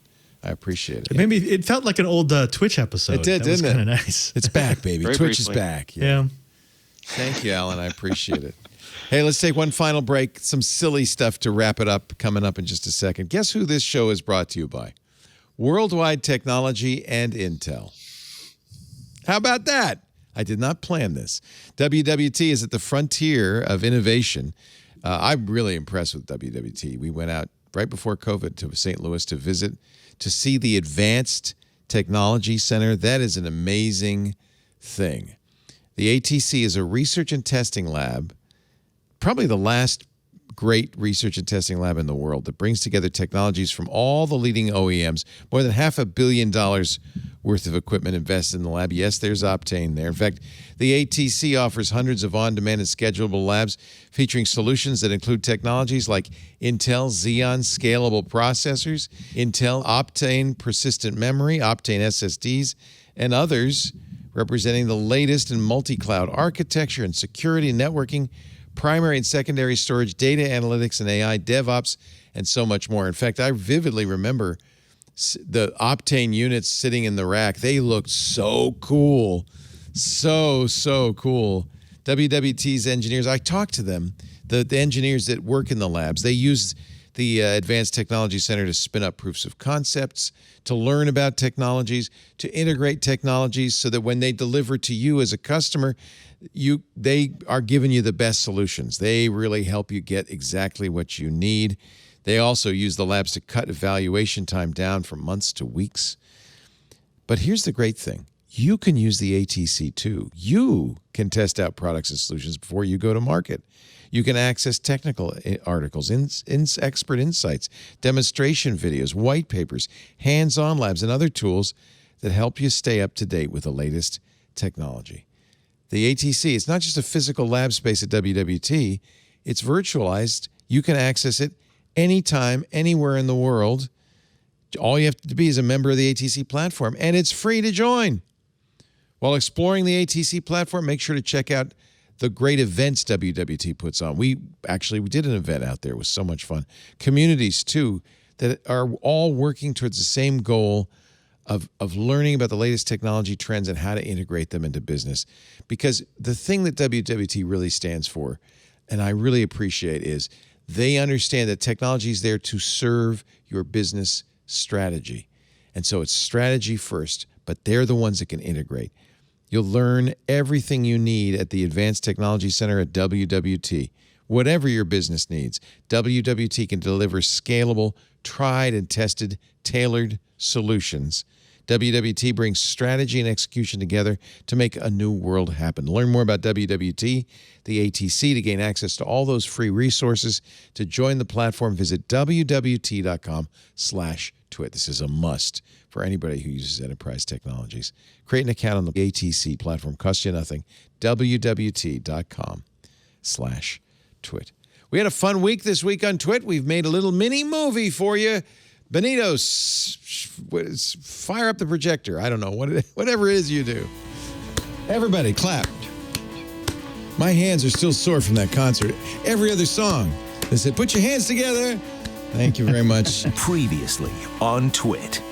Coming up next on Hands on Windows, we're going to take a look at Nearby Share, which is a great but underused feature in Windows 10 and 11 that allows you to share files between computers, but also website URLs and photos.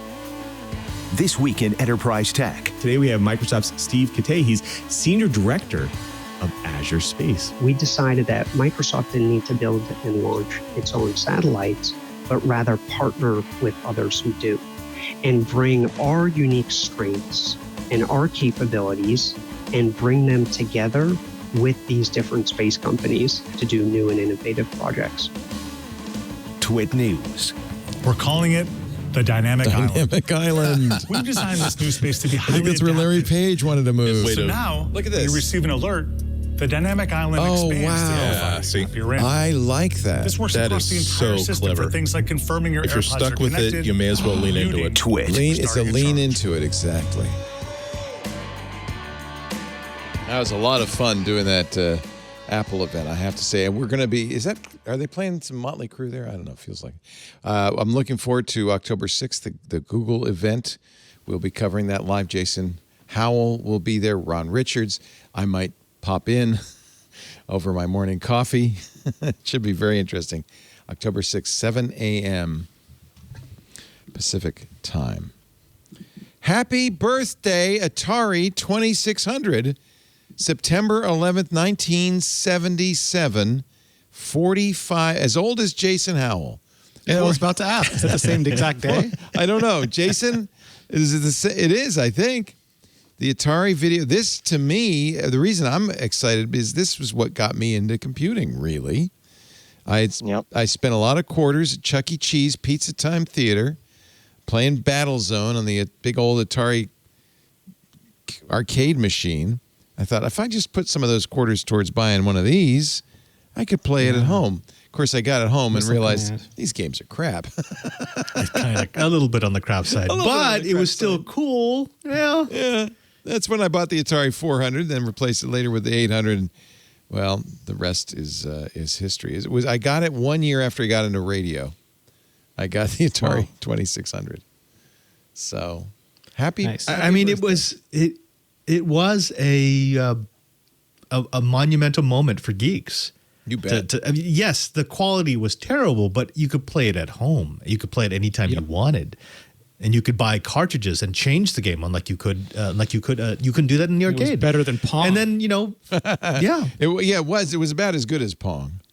By the way, I have an Atari 2600 kind of in honor of this, but it's the size of a dime. It's but you know what? You see, it actually plays some games. It's got a little Pac-Man. Leo, you were playing with that. Too. The last Twit I was on, you were playing with that on the show. Yeah. I can't remember who recommended it. It's $25 on Amazon. It has a joystick just like the Atari joystick. It's even got, it doesn't have cartridges, but it has a big reset button. It has the switches, game select, game reset.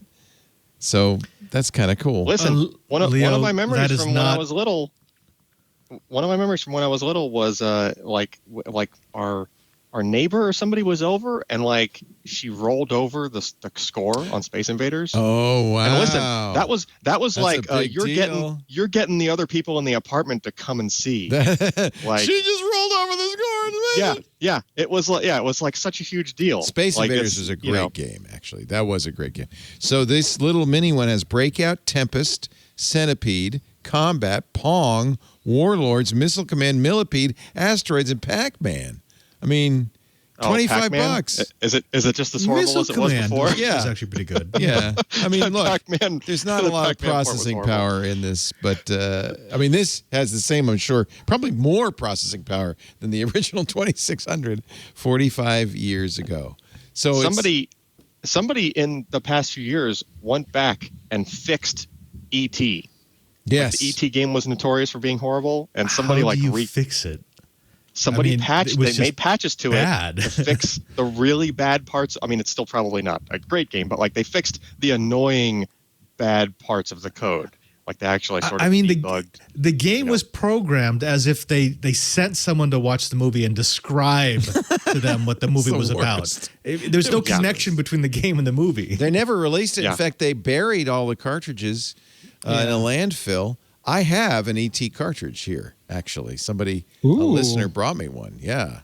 I had two.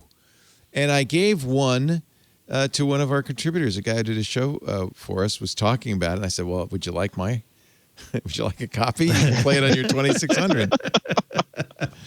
Wow.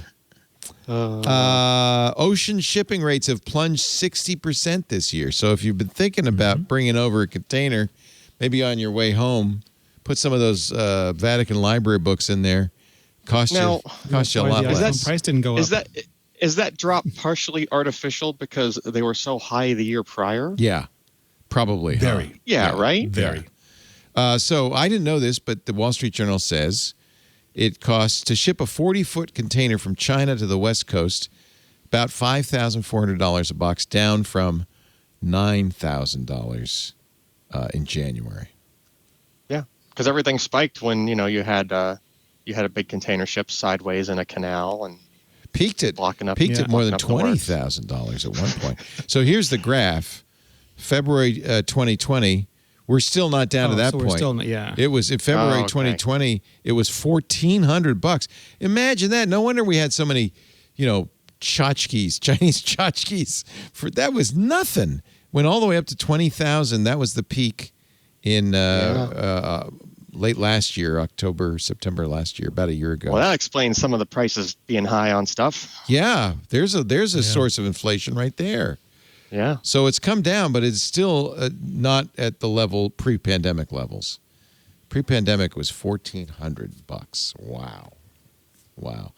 Walmart chartered its own ships because it got so expensive. It was cheaper to get a ship than it was to get a container.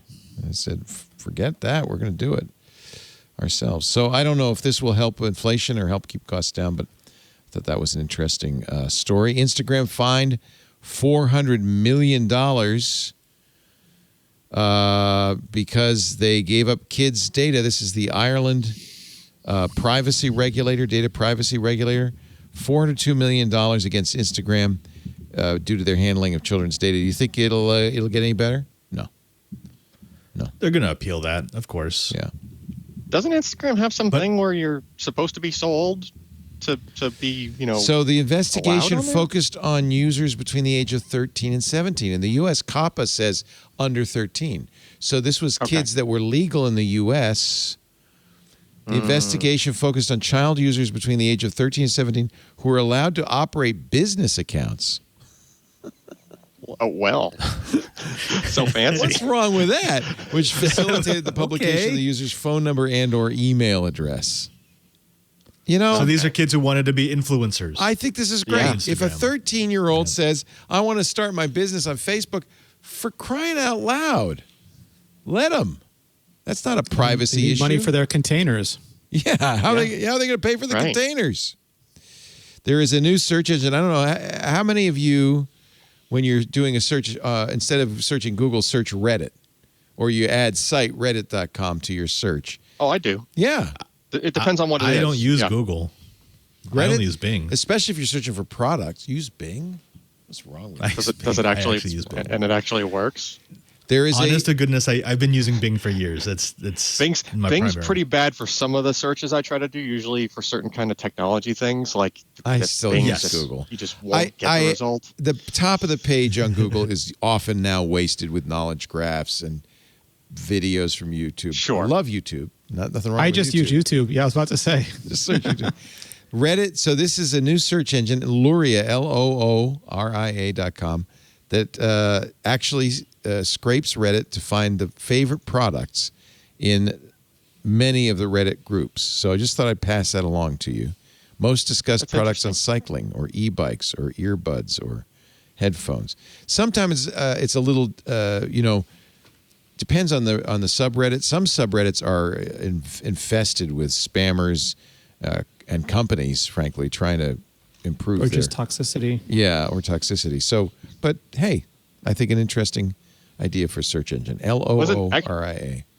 Actually, there was a thing just the other day that was one of those really hard to search for kind of things, and it wasn't until I added Reddit in. Yeah. And even then I had to go a little deep on it. Oh, yeah, but you have to work. Yeah. Well, I had this one Dell laptop that, it was an IT build laptop because it was a work laptop, so it didn't come with some of the regular software that would come preloaded on the Dell thing, mainly control panels for, sound. And there was this Realtek-based something that was adding this horrible echo into USB connected audio devices. So weird. my headset was just doing this weird reverb whenever I was using the headset, and I'm like, what the heck is going on here? And I could not crack that problem. And I mean, I'm reasonably savvy on computer stuff and still could not figure out what the heck was going on there. And it wasn't until it was at the bottom of some obscure Reddit thread where somebody was like, oh yeah, you got to install this control panel from the Microsoft store for this, Sound Max something control panel. Isn't that awesome? That's why I love turn off Reddit. the reverb. I use Reddit. Yeah. It's not just for memes anymore. It's not just for memes. Yeah. Do you remember when Cirrus... So you may think, hey, if a plane breaks in the sky, why doesn't it have a parachute? You have the passengers have a parachute. Why does the plane have a parachute? You ever think that? Maybe after one too many spleefs and a couple of bong hits? That's a thing for Cessnas. Cessnas have parachutes. Yeah. Small planes can have parachutes. The Cirrus Airframe Parachute System, or CAPS, has been used for the first time. This is the Cirrus Vision Jet, a single-engine private jet. They had problems. They deployed the parachute. The pilot, a boy and a woman, walked away safe and sound because the parachute brought them in for a safe landing. Yeah. It's the first deployment of the airframe chute in operation. Wow. I'm surprised it's been this long. Right. Because it's been around for a while. I'm surprised this is the first, actual live deployment that for Well, they've done. needing I've seen to be deployments on Cessnas, on like the old turboprop Cessnas. Yeah, this But is a jet. Might be the though. first Yeah. small jet. Yeah, maybe that's Okay. it. Yeah, Maybe that's it. yeah. So I guess you got a big lever there. You can pull it and you just float to the ground. That's hysterical. This is a simulator. This is not real. Right. Just so you know. I mean, the one thing though is once you pull that chute, you don't have any control over No, where now you're you're gonna floating. land. Now Right. you're just you're going to land you're wherever you land. You're in Newton's hands. No miracle Yeah. on the Hudson for you, buddy. You're gonna, I like that. You're in Newton's hands now. That's hysterical. Let's see. Some new Linux malware out there. Sounds like a nation that's a state. big one. This is a big one. I don't usually mention malware. I was reading about that. It's real nasty. Shikatega. Yep. Very stealthy. According to the AT&T Alien Labs, the researchers who discovered it, the malware delivered through a multi-stage infection chain using polymorphic encoding. It uses legitimate cloud services to host command and control servers, so it's very difficult to detect. And it can infect not only Linux machines, but IoT devices based on Linux. And it's a pretty... The cloud provider thing aspect was the big thing that popped out at me as a possible defense. Right. Because right. But you have to figure out where is it reaching out to, which cloud service provider, which addresses, right? And sometimes even that's obfuscated and not readily obvious, and even if you have remember the code to disassemble. The dropper is only 370 bytes, 370 not megabytes or kilobytes. 370 Amazing. bytes. Yeah, Amazing. it's smaller than one The sector. polymorphic encoder is crazy because basically every time it runs, it rewrites its code. The underlying algorithm stays the same, but if you're looking for the code to detect the threat, it'll change every single time it runs. It makes it hard to And do signature-based virus detection. Is that the idea? Well, and it stays in memory. Is another important aspect of it. It doesn't. If no piece of it ever touches the disk, then a lot of the antivirus type, scanning tools on regular endpoint systems just they're not going to see it. So and it's very, very flexible. Yeah, because it's they included a Metasploit module called Metal, which allows me to take over any connected devices. So USB cameras, USB microphones. I can remote execute code. Oh, it's Lord. pretty nightmare. Yeah. That's not good. It also can put a crypto miner on there just in case you want to make some money. Exactly. Why not? Why not? So the good news here is that I think its attack vector, it was like one or two different CVEs or something. Basically, it's two of them. Yeah, two of them. It's two of them, but it's issues that there are patches out. So it's a matter of obviously, and I think we talked about this last time I was on Leo. Make sure all of your things are updated. Patch your things. Right. Patch all the things. Patch your the problem is, of course, IoT devices, which often are not patchable and may well have the code problem are Raspberry Pis that haven't been updated for 15 years or whatever it's been. I mean, I've got a couple of here that I have to force myself to remember. You got to update your Linux. Just go ahead and run the update. Why not? It takes a couple of minutes. Right. One of the CVEs has been in the Linux kernel for 12 years. PwnKit was discovered last year and has been patched in a modern Linux. You're patched, but IoT maybe not so much. Yeah. The other came to light in April of last year. Both have been patched, but this is it sounds like a nation state. But of course that crypto, the Monero miner is a little weird. Nation state wouldn't do that. Yeah, unless it's misdirection. Like a kitty thing. Yeah, it's pretty cleverly written. Okay, I think we have literally done all the stories. I got nothing left. So we can let Jason go have some birthday cake, I think, and let you all go have some dinner. Renee, I miss you. I think you're doing God's work over there at YouTube as creator liaison. They are so lucky to have Renee Ritchie there to kind of go, like the Tim Gunn, you go in there and you do a Renee talk and say, let me tell you something.